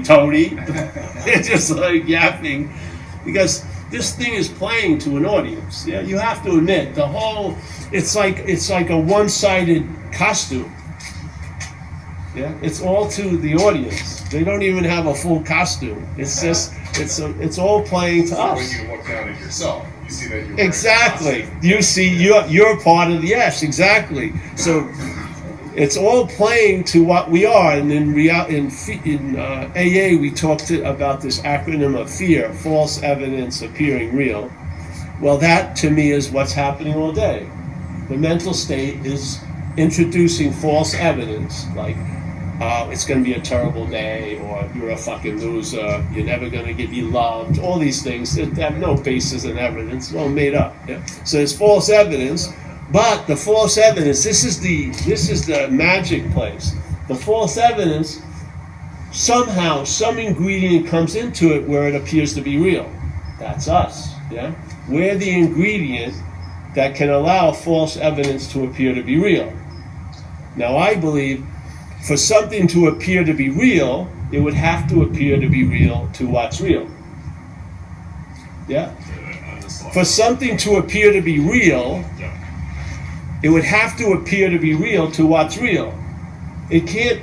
How could it come up with an appearance of realness if it has not? It's completely false. It would have to be given some sense of realness by what's real. That's us. That's the audience thinking they're on the fucking stage. That's how I see it. I would have liked it, but it would have been better in some ways if I would have just found more sublime, skillful means and just kept working on Paul. I'd have a lot more people. I could give them techniques and advice, and they'd feel better, much better than hearing this at times. Really, they would feel better. But there would be that one who felt better, who would demand to feel better more, and it goes on and on. Yeah? Where this is just a simple imitation, I have total faith that that which you would hope to complete with this imitation is already so. So it's just like a little pantomime we're playing. And hopefully we get to have a nice coffee and some fellowship and hang out with each other. Finish our day however it's going to go. I mean, it was wild on this trip. Is this all funny? I'm going to check this out. No. I had...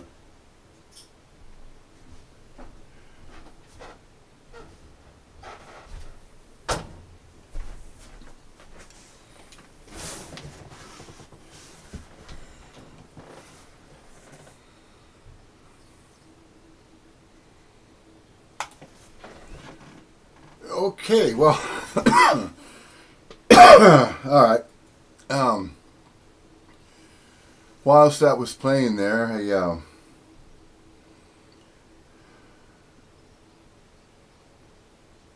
accepted there was a delivery of another one of these bookcases. I'll have to assemble it later.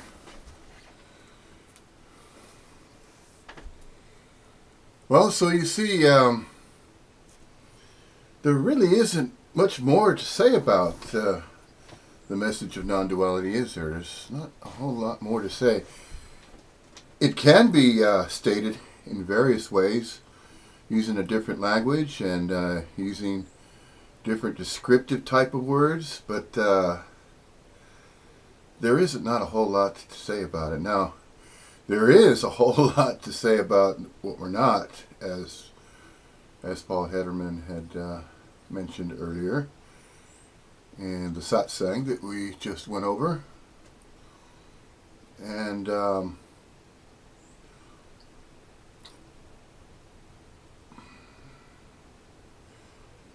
researching, analyzing, observing, going over that which we are not.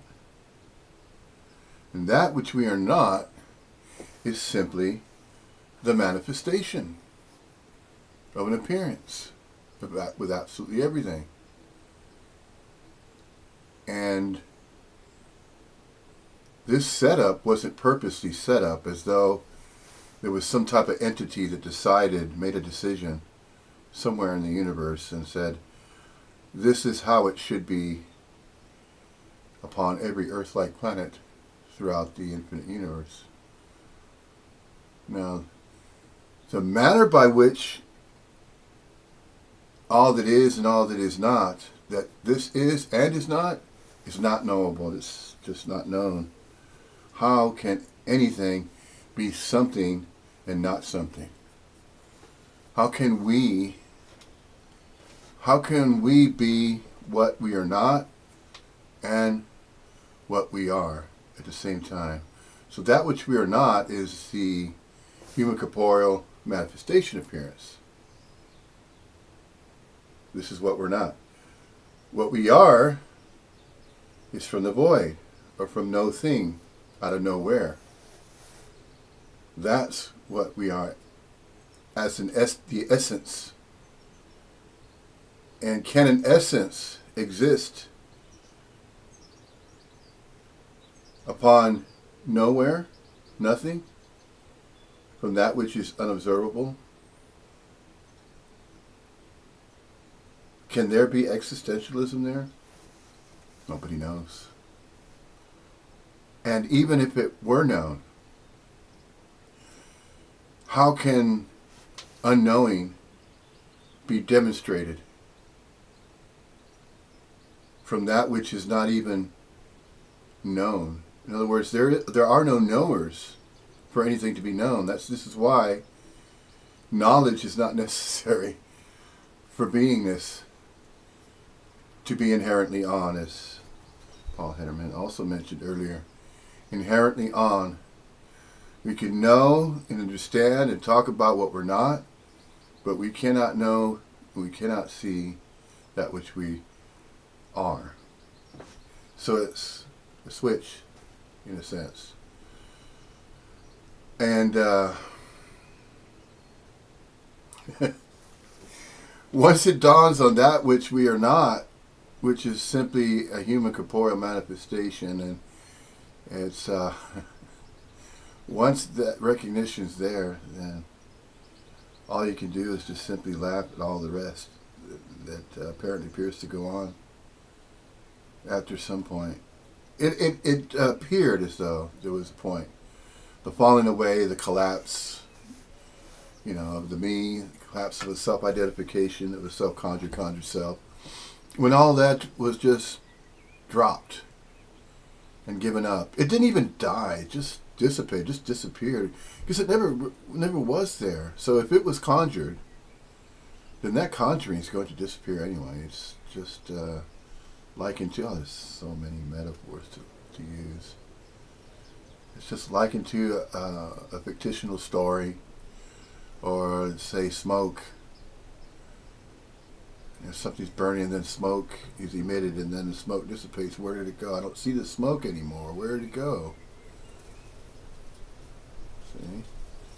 It went into nothing. How can the smoke go into nothing? It just went away. It disappeared. Well, if it went away and disappeared, where's away? And if it disappeared, and this is an appearance, does it go to on some other dimension? Does it go to some other realm, a reality frame, on a different wavelength, different energetic wavelengths, such as a different type of continuum altogether? Is there are there levels of awareness, and each level of awareness is a different octave, just as a scale of higher notes, higher octaves is there's so many. There's the do, re, mi, fa, sol, la, ti, do. It's the 8, right? The 8 octaves, and those are the main ones. So you have the 8 octaves.